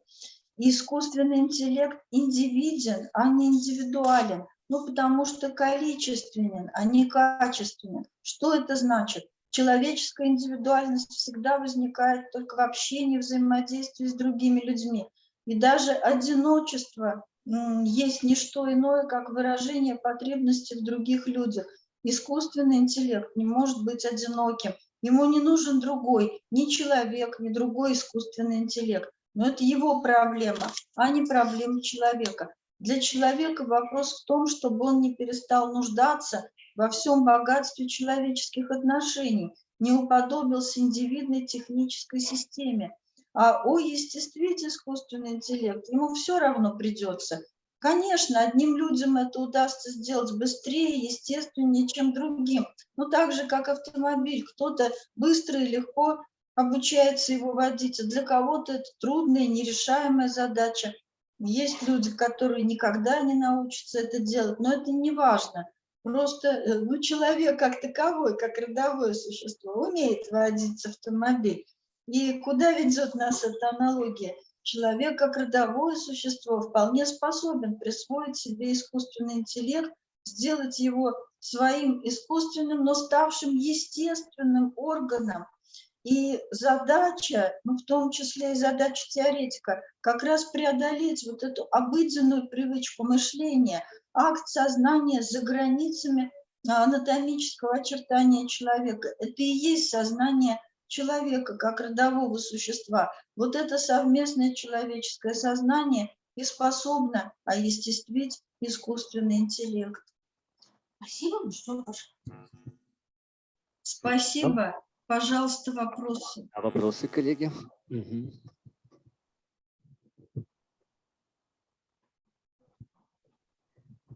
Добрый день. Вы сказали, что искусственный интеллект превзошел естественный интеллект. В кулуарах я сегодня общалась с Ольгой Владимировной Санниковой, она присутствовала в начале нашей конференции. Она мне сказала следующую мысль. Усложнение техники не тождественно развитию интеллекта. Как вы относитесь вот к этому высказыванию, к этой точке зрения?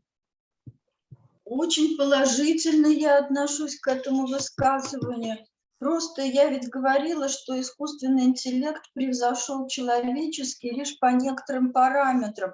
Они все носят количественный характер главным образом.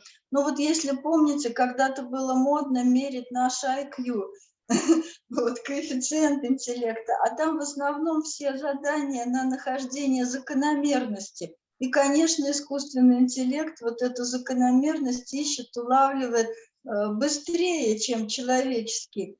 Я вот это имела в виду. То есть есть какие-то вот такие параметры, по которым, да, конечно, искусственный интеллект превзошел человеческий. А так, если вот, ну вот давайте вот оставаться вот в этой позиции, не синонимизировать интеллект искусственный и человеческое сознание. Вот тогда, наверное, все будет нормально. Мне кажется, так. Еще вот Наталья Анатольевна. Добрый день. Большое спасибо за выступление. Пропала у нас, по-моему, нет? Нет, вы здесь? Нет, это я с Татьяной Михайловной продолжаю. Это ведь, меня зовут Наталья Анатольевна, я ее соавтор и коллега. Мы же с вами знаем, что интеллект – это форма, предшествующая сознанию. А вот эта форма синонимизации, которая осуществляется буквально стихийно, вот на этом обыденном уровне, она перекос этот, несимметричность, она снимает. Поэтому у нас многие проблемы возникают из нечеткости понятийного аппарата, из нечеткости вот тех концептов, кто чем пользуется, понятие, концепт, термин, которыми мы пользуемся. И поэтому некоторая осторожность здесь снимает ряд проблем даже серьезных, а не только каких-то частных вопросов. Конечно, искусственный интеллект как количественная форма, конечно, превзойдет наши с вами ожидания. Хотя, в принципе, это процесс, который мы можем наблюдать, да хоть с античности. Помните там Платона, все эти разговоры о письменности. Да? Вот письменность расширит память, но убьет разум. Потом машина Гутенберга убьет собор. Потом, значит, у нас появился компьютер, и мы стали каждый Гутенбергами. А потом это все начинает нас как-то... Я думаю, что вот эти качели, они так или иначе сработают в плане искусственного интеллекта. Спасибо. Большое спасибо за выступление. Еще вопрос у меня вот два. Вы пишете, что вы вначале сказали, что техника всегда выходит из-под контроля, да? Еще вопрос. Еще есть к нам вопрос. Мы просто Добрый день, у меня вопрос. Слышите меня? Ну, да. У меня вопрос, у меня два вопроса. Вы вначале сказали, что техника всегда выходит из-под контроля. Вот. Хотелось бы прокомментировать вот этот момент, потому что, я понимаю, потом замечательный пример сделали с топором, да, который там падает на ногу. Но это как бы там такое случайное событие, да, это такая контингентная. А с точки зрения выхода из-под контроля подразумевает несколько такое все-таки какое-то полагание, да, какое-то все-таки целенаправленность действия. И меня немножко смутил термин «всегда выходит из-под контроля». Вот этот вот первый вопрос хотел, чтобы вы прокомментировали. И второй вопрос по поводу самодостаточности искусственного интеллекта. И вот если мы смотрим, например, там, хоть там Мамардашвили, хоть там позднего Паттнама, да, когда знание находится за пределами, собственно, индивидуальных сознаний, да, это там и Ильенкова там и так далее, если мы будем перечислять, много чего. Я к тому, что не могли прокомментировать все-таки, мне кажется, что самодостаточность искусственного интеллекта такой же миф. Он все равно должен быть в некой коммуникативной среде. Потому что либо мы искусственный интеллект наделяем сознанием, и тогда мы говорим о том, что он может или не может находиться, либо мы его не наделяем сознанием, тогда мы говорим, что он просто алгоритм, как бы он действует автоматом сам по себе, и здесь нет никакой рациональной деятельности есть, разумной деятельности нет. Так, Так, Да, ой, у нас почему-то не является связь. Меня слышно? Да. Ага. Вот, ну с первым-то вопросом очень просто. Вот вы говорите случайное событие. Знаете, техника – это ведь, ну, действительно феномен искусственный в квадрате, да? Это, ну, созданное, допустим, так скажем, искусственно культивированным человеческим сознанием, я бы сказала, разумом, искусственное создание, так? То, что искусственно, но это всегда такое довольно хрупкое сооружение, создание, которое само из себя не растет. Ну, давайте какого-нибудь Аристотеля вспомним. Посадишь оливу, вырастет олива, посадишь скамейку, скамейка не вырастет. Вот. То есть вот такая вот хрупкость, искусственность, поэтому техника подводит. Я студентам говорю всегда, может, я и не права, но я говорю, никуда не денешься. Это закономерное свойство техники – подводить. Может быть, за это техника на меня обижается и еще больше подводит. То есть это не случайность. Это не случайность. Это, ну, наоборот, очень такая, я бы сказала, стабильная возможность, что техника выходит из-под контроля, подводит человека. На то есть человек со всем богатством его, ну, всего разума и духа, чтобы нивелировать максимально эти ситуации. Но то, что это не случайность, а закономерность, это действительно так. То есть получается, что в вашем понимании выход из-под контроля это никоим образом не связано с интенциональностью, да? То есть это исключительно случайное событие и не более того. Ну, вы знаете, это не совсем случайное событие. Ну, давайте другой пример попробуем привести. Простой, дурацкий. Да? Вот я люблю дурацкие примеры. Вот у нас компьютер, мы работаем с этим компьютером, и он, конечно, быстрее меня, он с информацией работает, ну, скажем так, может быть, некорректнее, но все-таки где-то количественно лучше, чем я. И вдруг на другом каком-то конце коммуникативной цепочки, которую мы с вами даже не будем прослеживать, потому что нас компьютер отсылает, там, я не знаю, на какой-то британской библиотеке, еще к чему-то. И вдруг у нас в городе вырубили свет. Это никак не связано ни со мной, ни с моим компьютером, ни с моим желанием попасть в какую-то библиотеку. И вот эти вещи, которые, между прочим, тоже человеческой природы, которые вмешиваются не случайно. Случайность – это то, что случается. То, что на уровне случайности происходит, уже не случайность таковая. И получается, что эта техника не по своим внутренним каким-то качествам, а как раз вот по контекстуальному существованию меня подводит. В этом плане я студентам своим говорю, знаете, говорю, вот шаман, который танцует танец дождя, и который танцует его сутки, двое, трое, и дождь идет, вот он воздействует в его представлении, в его мире, он воздействует на природу, через природное на природу. А мы с вами приходим, дождя мало того, что не можем вызвать, мы еще включаем, допустим, свет, а света нет. Мы подходим к крану, а воды нет. И у нас уже паника, потому что техническая цепочка на каком-то конце вот этой коммуникативной уже связи, она нас подвела. И нас подводит так или иначе техника. А второй вопрос, сейчас. Так, напомните, пожалуйста, напомните нам второй вопрос. Спасибо за первый. Я понял, что вы имеете в виду потери контроля. Второй вопрос, собственно говоря, вы сказали о том, что возможности существования искусственного интеллекта изолированы самого по себе. Да?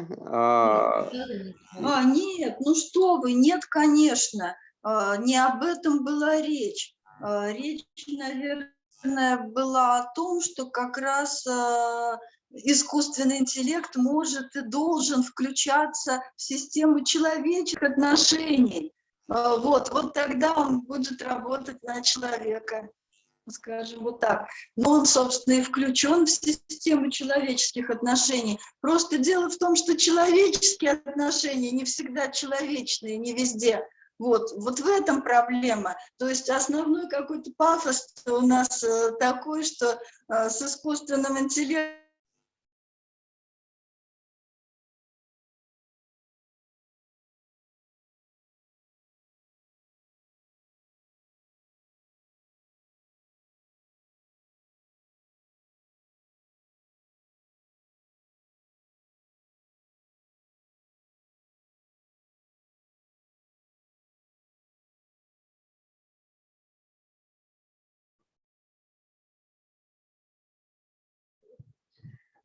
Так, к сожалению, у нас связь с коллегами из Казани прервалась.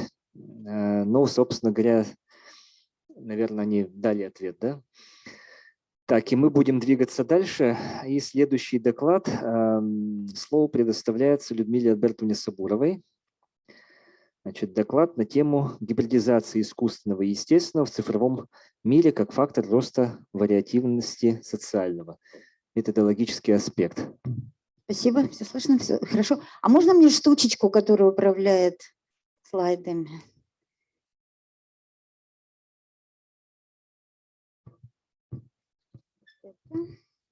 Теперь мне бы еще слайды. Так. Или так. Ой. Надо направлять на... Ой, это не мое. Смотрю, это вперед. А направлять куда? В сторону экрана.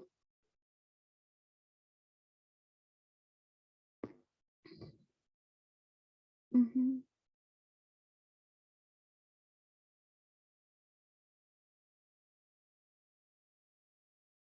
Если я на правильную кнопочку нажимаю, то... А на какую? На правую или на левую надо?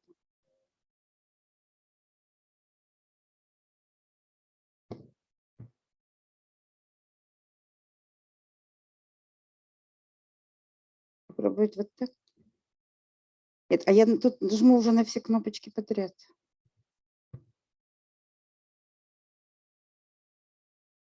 Это, конечно, тоже могу словами говорить. Сегодня у нас все возможно. А вообще правильно, это на какую из них нажимать? Ну, я примерно так и... Он, наверное, был выключен, да. И надо в ту сторону давить или...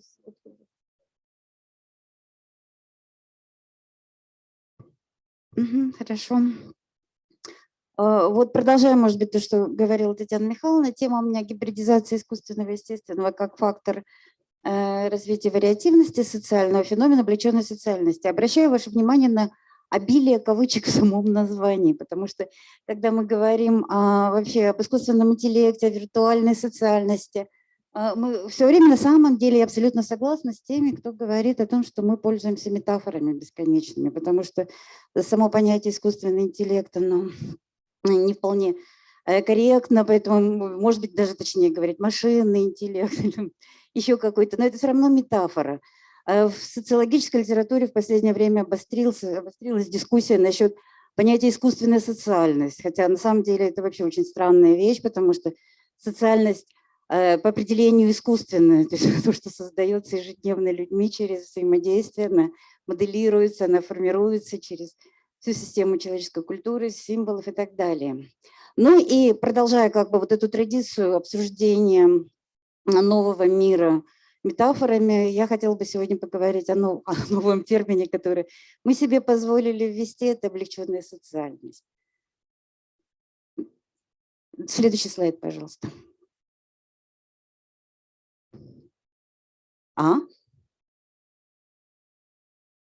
Вот, прежде чем говорить о новых формах социальности, то есть я хотела бы сказать, просто напомнить общеизвестные вещи. Социально строится на взаимодействиях.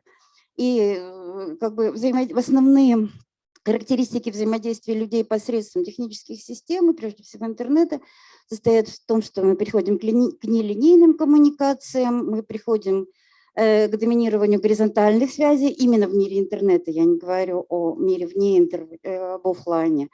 происходит деперсонализация социальных коммуникаций, и на самом деле эта деперсонализация включает в себя и участие искусственных как бы субъектов, потому что у нас все как бы, то есть это боты, хотя боты это тоже программа, которая кем-то создается, там есть другая субъектность, но происходит деперсонализация очевидная.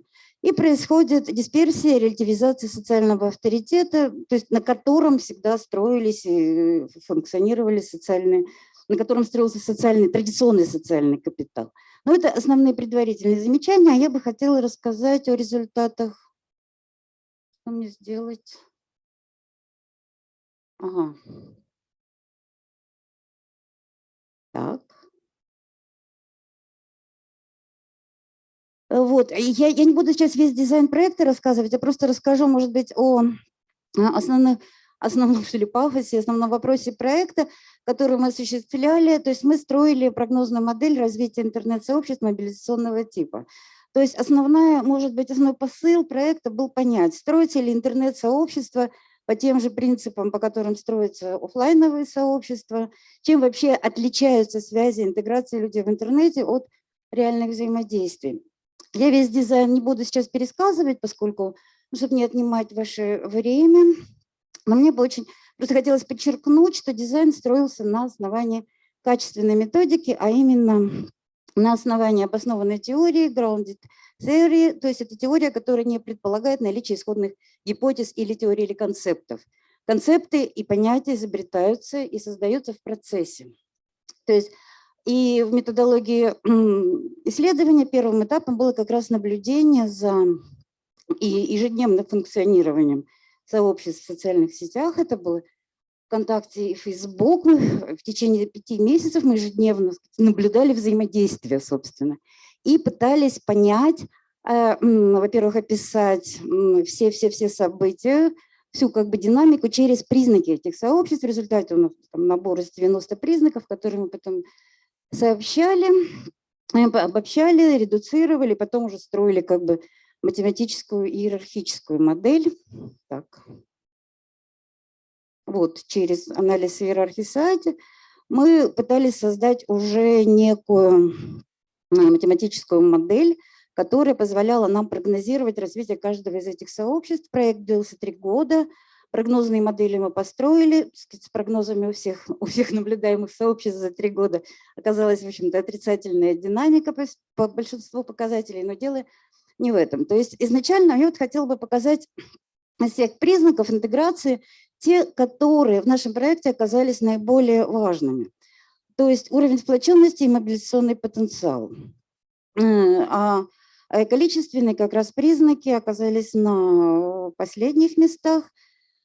И первое удивление, которое мы получили в результате наблюдения за группами и оценками значимости факторов, оказалось, что не особенности участников, не особенности лидеров, не доверие друг к другу не были основными факторами динамики сообщества. На первом месте были социокультурные аспекты, язык, интересы, общие проблемы и цели и ценности групп. То есть на самом деле это просто подтвердило вот этот феномен деперсонализации. То есть на самом деле неважно было, кто участвует в группах, какие-то люди по социальным параметрам, неважно, как формировалось лидерство, потом мы как бы обнаружили высокий дисперсный характер этого лидерства. И даже программно-технические платформы тоже оказались, в общем-то, не очень значимы. Потом мы проводили уже как бы статистический анализ этих закономерностей. Но вот цели и ценности и социокультурные связи оказались наиболее значимыми. И попытка каким-то образом выделить идеальные типы онлайн-сообществ и офлайн-сообществ позволили нам как бы обозначить вот эти различия. То есть для офлайн сообществ внешняя идентичность очень значима, для онлайн мало значима. Внутренняя идентичность также незначима для онлайн-сообществ, в отличие от офлайн. Нормы и правила и там присутствуют. Как раз, может быть, это и есть основа или ядро вообще социальности как таковой, когда она формируется. Сплоченность абсолютно ситуативна в онлайн-сообществах и общие ценности. Гомогенность в офлайн-сообществах незначима и в онлайн незначима. И абсолютно незначимо в онлайн-сообществах фактор доверия. Мы как бы про это немного писали всяких статей. Лидерство размыто и тоже малозначимо, в отличие от, естественно, вертикально ориентированных офлайн-группах.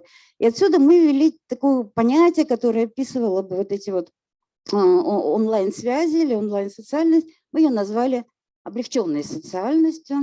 Откуда вообще термин взялся? Если вы помните, у Грановетера он выделяет сильные связи, слабые связи.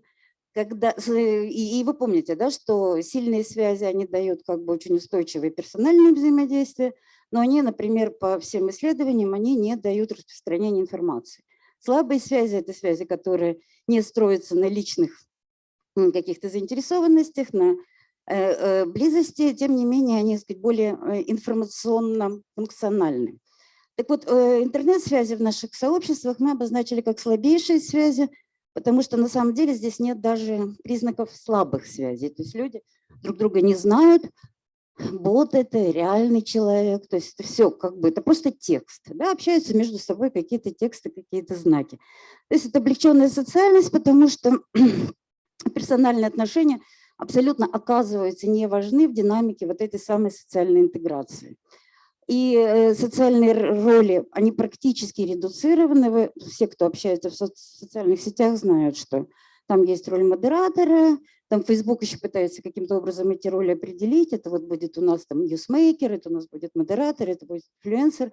Но это очень условные на самом деле выделения. То есть поэтому те социальные роли, которые присутствуют в наших реальных сообществах, в онлайн-сообществах абсолютно незначимы. И, соответственно, вот эта облегченность, которую мы обозначили как характеристика онлайн-интеграции, на самом деле это некий идеальный тип социальности. Если мы рассмотрим реальные социальные группы, реальные социальные сообщества, то никогда не встречаются, опять же, да, абсолютно онлайн-интегрированные группы. Даже в интернете, как бы, всегда есть элементы той или иной вертикальной интеграции. В любом сообществе есть люди, знакомые друг с другом, они знают друг друга по каким-то реальным делам, там есть какие-то отзвуки социального авторитета. Учитывая, что мы исследовали группы мобилизационного типа, то есть те группы, которые собираются не для того, чтобы просто пообщаться, а для того, чтобы мобилизовать людей, участников на какие-то действия, причем там были действия разного плана. Это была и политика, профсоюзная деятельность, правозащитная, экологическая, то есть абсолютно разного типа действия. И чаще всего как раз там присутствовали так или иначе люди, которые где-то знали друг друга. И поэтому мы ввели термин гибридность и разделили все группы примерно, очень условно, на 3 типа по степени гибридности вот этих облегченной социальности и реальной социальности, которые, может быть, сильные или слабые. Вот мы провели опрос среди модераторов 45 групп мобилизационного типа, не тех, которые мы наблюдали, а других. И разделение шло по вопросу, как формировались группы. Вот высокая степень гибридности – это когда группа людей, знакомых в реальности, создает параллельную как бы онлайн-структуру и наращивает там свой потенциал. Низкая гибридность – это группы, которые создаются прежде всего в онлайне, и куда как бы люди подключаются, не зная друг друга. Ну и средняя гибридность – это когда знакомые там присутствуют, но это нереально существующая группа или организация, люди просто знакомы, то есть не на основе сильных, а на основе слабых связей. И вот посмотрите, пожалуйста, чисто в чем как бы вообще-то разница типов социальности, она показывает разный уровень динамики групп. Группы с низкой гибридностью, то есть чисто онлайн-группы, группы с облегченной социальностью, ну, почти в половине, то есть очень высокая доля процента, которые развиваются более динамично. Ну, под критерием развития у них тоже будут пониматься разные вещи. Группы с высокой гибридностью очень низко оценивают динамику своего развития. И, как я уже сказала, очень важно даже не то, как они оценивают, а то, какие критерии динамики они... Я запуталась в девайсах. Так. Ну, у меня не переключается. Следующий. Вот, да, вот этот вот. На самом деле, сами факторы своей динамики, то есть лидеры групп оценивали тоже по-разному в зависимости от степени их гибридности, то есть от степени сочетаемости горизонтальных и вертикальных связей. То есть для групп с максимальной гибридностью, то есть это перенос реальных слабых и сильных связей в интернет, для них как раз проблемой было нарастить активность внутри онлайн-общения, то есть поэтому они ставили на первое место рост активности в общении и наоборот. Посмотрите, пожалуйста, группы с минимальной степенью гибридности, то есть люди, которые организовались в онлайне, для них огромная проблема была выйти в офлайн и вывести людей в офлайн. И вот эта закономерность потом позволила нам на основе, сюда я не успела привести эту табличку, но потом, когда проводили уже факторный анализ влияния всех признаков группы на мобилизационную и информационную активность, оказалось, что на самом деле именно гибридность является тем фактором, который по-разному влияет на функционирование сообществ. Потому что наиболее информационно успешными, как вы думаете, какие группы оказываются с минимальной степенью гибридности? То есть вот эта демонизация интернета, да, почему вообще мы начали это исследование? Потому что интернет – это что-то ужасное, оно сейчас может вывести там, людей, толпы куда-то на улицах. Но на самом деле интернет может масштабно, да, так сказать, информацию распространять, но если это минимальная гибридность, то есть это чисто онлайн-сообщество, то информационная активность оказывается у них на высоте, но у них очень низкая мобилизационная активность.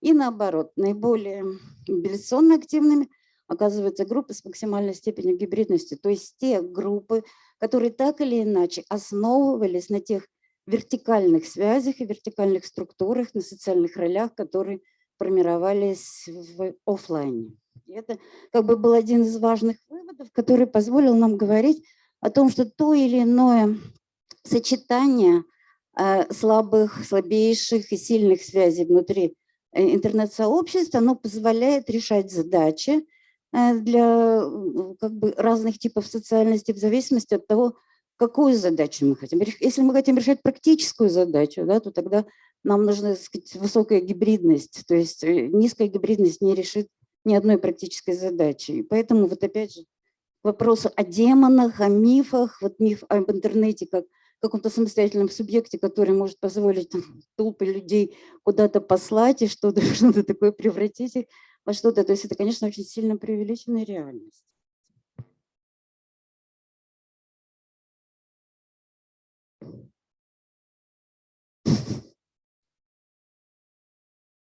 Это я просто за какими группами, если интересно, то есть за какими группами мы наблюдали. Просто здесь есть и ижевские группы, здесь есть группы и казанские, и московские, и федеральные группы, то есть и в том числе как бы группы общероссийские, даже группы интернациональные. Вот вкратце пока так. Пока такие выводы, я с удовольствием отвечу на вопросы.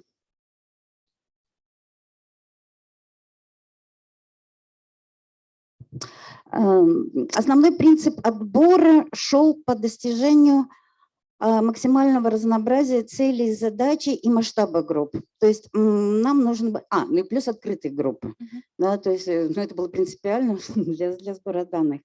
И плюс мы решили использовать две платформы. Правда, хочу сказать, что до конца дошли только группы до автоматизированного сбора уже больших данных и анализа дошли только группы ВКонтакте, потому что Facebook как бы категорически препятствует сбору данных, особенно персональных. То есть мы применяли методы сетевого анализа тоже. То есть сетевой анализ на Facebook просто невозможен, поэтому у нас ушло в результате уже математический аппарат мы использовали только для групп ВКонтакте.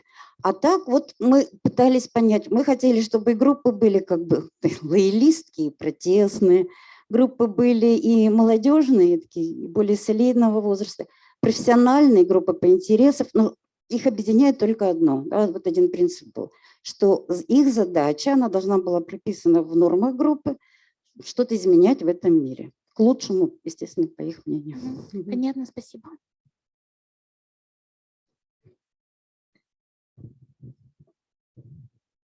вы за такими группами не наблюдали, но можно ли на основании вашего исследования утверждать, что, вот, например, запрещенные экстремистские организации, они не смогут через какие-то группы общения, созданные в интернете, вовлечь в свое движение широкие массы населения?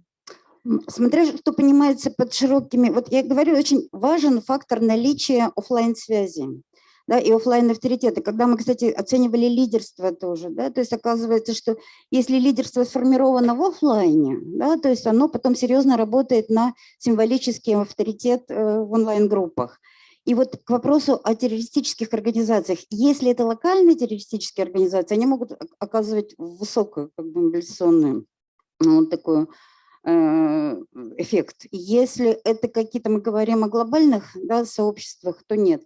Глобальные сообщества будут работать на распространение информации, но они не будут работать на действие. И плюс мы должны понимать, да, что это всегда будет, как я уже возвращаясь к началу, то есть на самом деле в сообществах, вот в этой искусственной социальности, как мы метафорически называем, на самом деле самое главное все-таки ценности. Да? То есть некие ценности и культурные установки, которые объединяют людей, то есть для них это как бы важно, но это не повод заставить людей действовать. То есть я нахожу там, ну, как бы называется, своих по крови, но не факт, что эти свои по крови, неважно нам боты, они не боты, потому что тут вообще ничего не важно в интернете, да, то есть там все называются кем угодно, но важно, что этот бот не заставит меня действовать, если я не знаю его лично, или друга его, или друга его, или друга, мама, папа, племянница. Если здесь не присутствует совсем онлайн-связи, то там как бы мобилизации никакой. Спасибо. Еще вопросы, коллеги? Так, спасибо, Людмила Альбертовна, за доклад. Так, ну что, у нас до конца этой части работы нашей секции остается 20 минут. Предоставляем слово еще кому-то. Так, тогда мы предоставляем слово Ломаевой Полине Ивановне. Тема доклада – «Энактивное кино и моделирование эмоциональной динамики».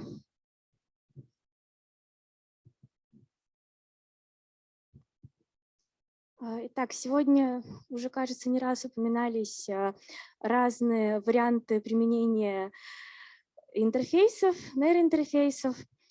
Так вот, это не единственный проект интеграции нейронаук, каких-то компьютеризированных систем и разных медиа.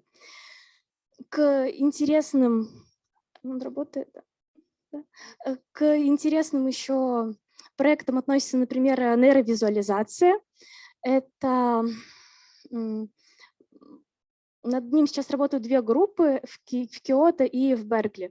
В своем таком идеальном утопическом мире они стремятся к тому, чтобы как бы вытаскивать из головы визуальные образы из сознания, в том числе те, которые мы видим во сне.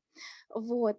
И вообще в целом исследованием такие медиа у нас занимается Любовь Бугаева, так что отсылаю к ней, к ее статьям с всеми интересностями по этому вопросу.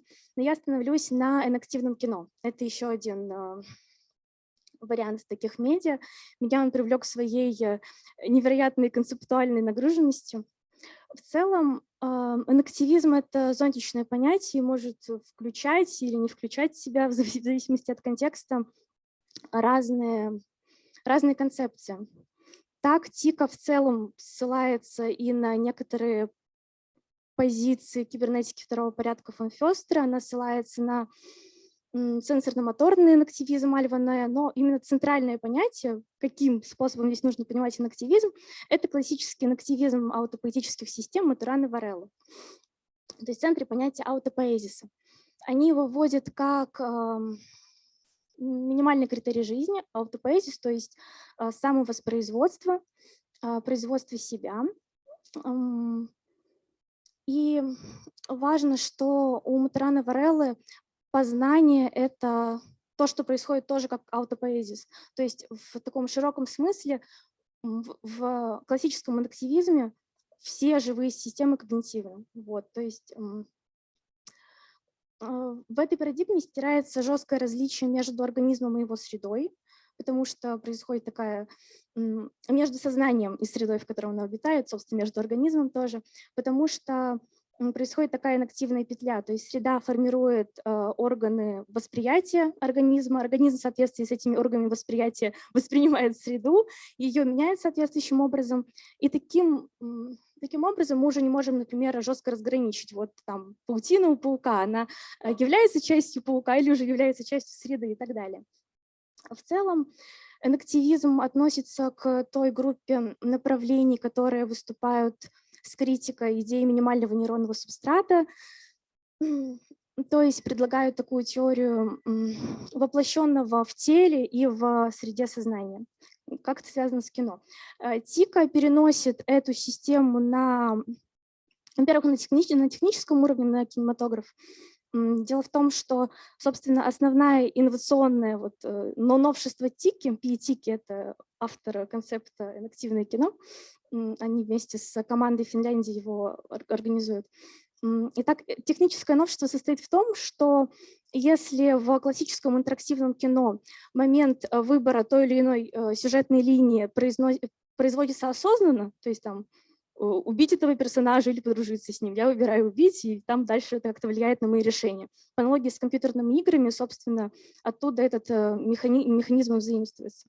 То в интерактивном кино выбор происходит, выбор сюжетной ветки происходит неосознанно, потому что любое осознанное влияние на сюжет, оно выбрасывает зрителя из наррации. Это неприемлемо для кинематографа.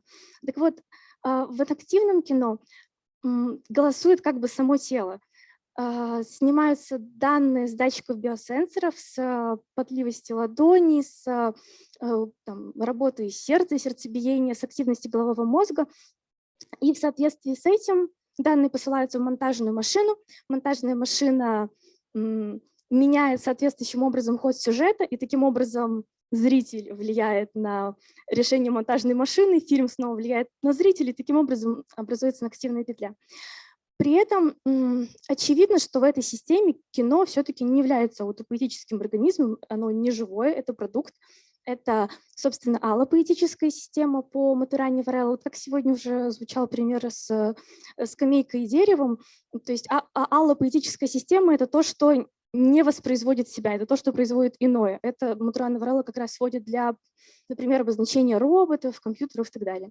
Вот кино как продукт – это аллопоэтическая система. А вот как кино в его процессуальности, в просмотре, это уже как раз воплощенное сознание, с одной стороны, режиссера, автора этого фильма, и у многих авторов, потому что кино – это коллективный продукт, и зрителя, который его смотрит.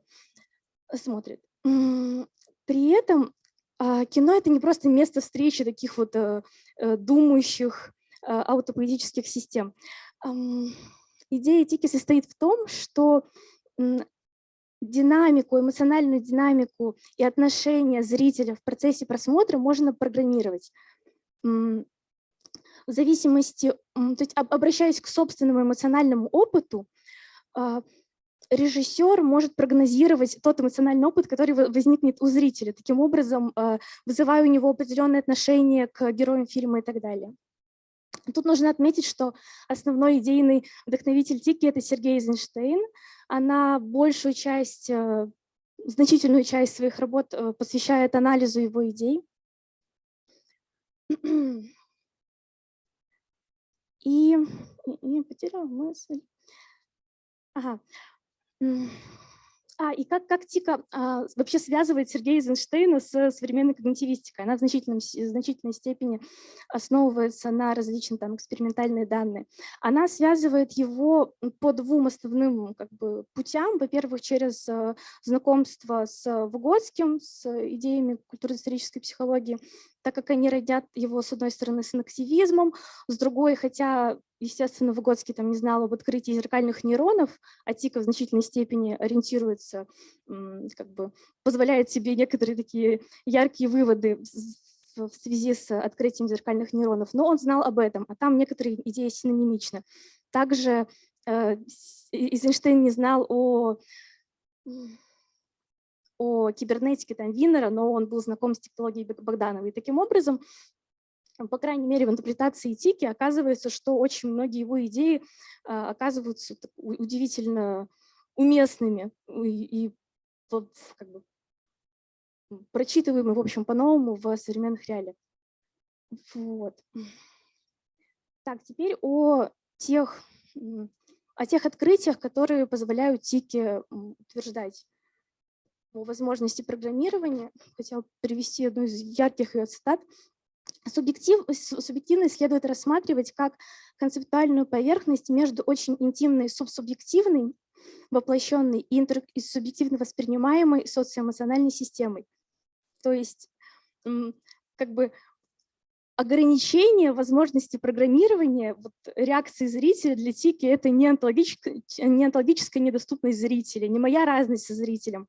Главная проблема, в общем-то, которая мне не позволяет напрямую программировать зрителю, что он там должен чувствовать и думать, это как бы моя недоступность мне моих собственных эмоциональных переживаний. Я не знаю про себя наверняка, почему я там что-то чувствую, мне недоступно там работа моего собственного сознания, и только на основании этого я не могу напрямую как-то программировать реакцию зрителя.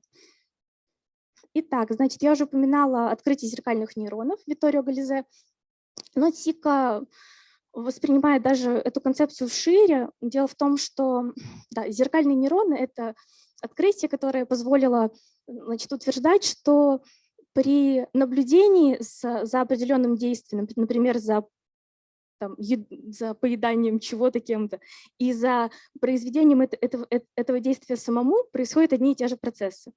Вот. И у Гализе это открытие включено в более широкую теорию, это телесно-воплощенная симуляция. Если коротко, это о том, что у нас есть как бы доинтенциональный, дорациональный способ понимать других людей через симуляцию. То есть я понимаю другого человека, потому что доинтенционально, дорационально представляю его как самого себя. Я обращаюсь к собственному телесному опыту и думаю, ну да, он сейчас там грустит, ему больно, он плачет и так далее. Вот.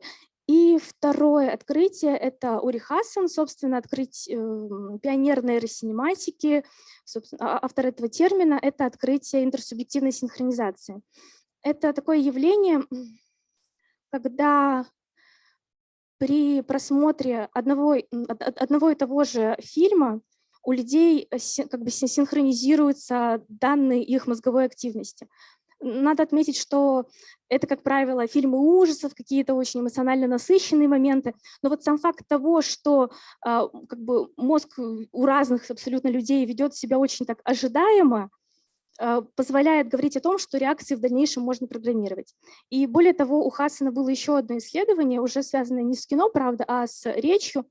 Это когда один человек, значит, записывали мозговую активность человека, который рассказывает какой-то рассказ, там, историю своей жизни, и другого человека, который его слушает. Так вот, в том случае, если рассказчик был достаточно красноречив, он не использовал никаких специализированных терминов, то есть, грубо говоря, слушатель его понимал и был вовлечен в рассказ, в этом случае, опять же, уровень синхронизации был очень высоким, что, опять же, позволяет ТИКе делать такие смелые выводы о возможностях кинематографа. Еще одна интересная теория, которую ТИКа берет в свой оборот, это Анти Ревонсо, это финский нейробиолог, философ сознания. Он относится к группе тех ученых, которые рассматривают процесс сновидения не как какой-то случайный феномен, такой ненужный какой-то продукт деятельности возникший, а как эволюционно значимый процесс. В его случае, там ТСТ называется там теория, суть в том, что во сне моделируются социально опасные, страшные ситуации.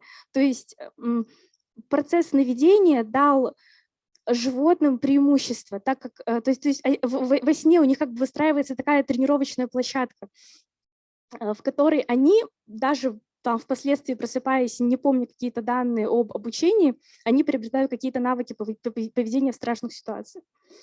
Вот, и Тика делает тут интересный вывод, она как раз соотносит не просто инактивное кино, а свое кино. Вообще все выводы, которые она делает, она относит к кино вообще. То есть она не говорит, что создала какой-то новый вид кинематографа.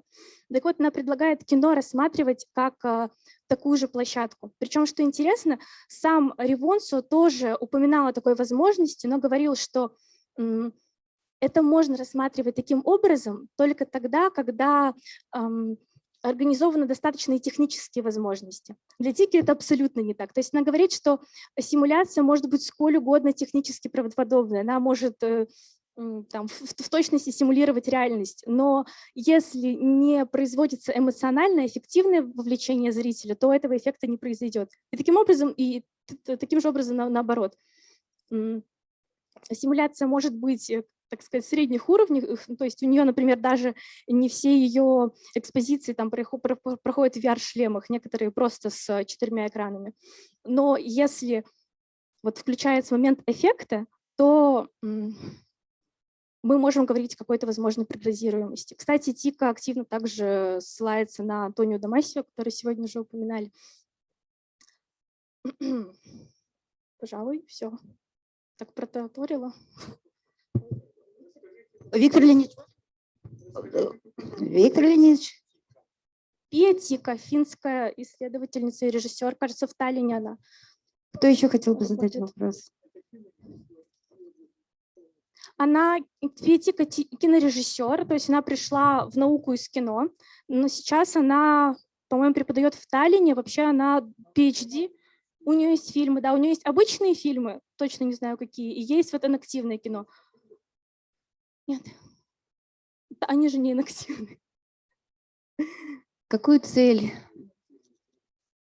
Инактивное кино – это, ну, во-первых, теория, а во-вторых, это реальная инсталляция. То есть ты садишься, у тебя датчики подключены к, там, измеряют уровень сердцебиения, там, в некоторых случаях кино все это время, то есть это как интерактивное кино. То есть, ну да, только вот так не делают. Ну да. Нет, суть инактивного в кино в том, что там разные возможности сюжета. То есть в конце твой герой может умереть или воскреснуть, или еще что-нибудь. И это зависит от того, как среагирует твое тело. Например, если ты боишься, эта машина усиливает у тебя чувство страха. От твоих психоэмоциональных особенностей, видимо, человеческих ваших. Ну да. Скажите, пожалуйста, а какую цель преследуют создатели фильма, используя методику программирования с учетом реакции зрителей? Вы знаете, у нее, я слышала пока 2 версии. Она дело в том, что занимается не только инактивным кино, она еще занимается нейросинематикой. Вот в вопросах нейросинематики она говорила, например, пугающие меня вещи, о том, что, допустим, есть некоторая такая гендерная особенность, что ли, что когда мужчины смотрят фильм, где наказывают какого-то злодея, человек поступил неправильно, его наказали, у них скорее активируются части мозга, которые ответственны за какое-то возбуждение, агрессию, там, в общем, чувство возмездия. Когда женщины, то у них наоборот активируются те части мозга, которые отвечают за сострадание. Вот, отчасти Тика, она как бы к тому, чтобы как-то воспитать, ну, обучить каким-то вот правильным, более социально удобным, что ли, способом восприятия. Есть другая вещь, например, в условиях локдауна она как бы программировала эту вещь для того, чтобы организовать таких вот как бы виртуальных собеседников в разных направлениях. Вы говорили про автопоэзис. Это вот термин, который использовала Тика, или вы каким-то образом вот к этому, вот почему автопоэзис? Автопоэзис – это термин Матураны Вареллы, Томпсон Рош тоже участвовали, по-моему, в создании термина. Это термин энактивизма, один из базовых. И Тика использует энактивизм, собственно, проект называется «Энактивное кино», как основную теоретическую базу для обоснования того, что он делает. Поэзис сам по себе, почему спрашивал, может быть, откуда он взялся у меня в энактивизм, потому что поэзис это не совсем про сознание, да, это про и не про механизмы сознания. это про достаточность мозга как закрытая система, которая может нечто генерировать. Да? Но это второй вопрос, то, что наше сознание, мы не знаем, как генерирует новые символы. Вот символизм, да? Вот как она рождает символы, как рождает новые понятия. Вот Матурана про это ничего не говорит. Его понимание аутопоэзис – это всего лишь закрытость мозга, как, собственно говоря, процессор. Да? Вот, ну, я так сейчас совсем сильно упрощаю. Но это никак не связано со самим процессом мышления. Поэтому мне интересно был вопрос, откуда взялся вот инактивизм, вот этот вот аутопоэзис, который непосредственно с мышлением никак не связан. Да, конечно, это отчасти этиковская, ну, так можно говорить, это интерпретация этики, конечно, да. Да, это ее способ так адаптировать идеи под свои работы. Ну, может быть. Так, еще вопросы будут? Может быть, в онлайн есть вопросы? Не вижу.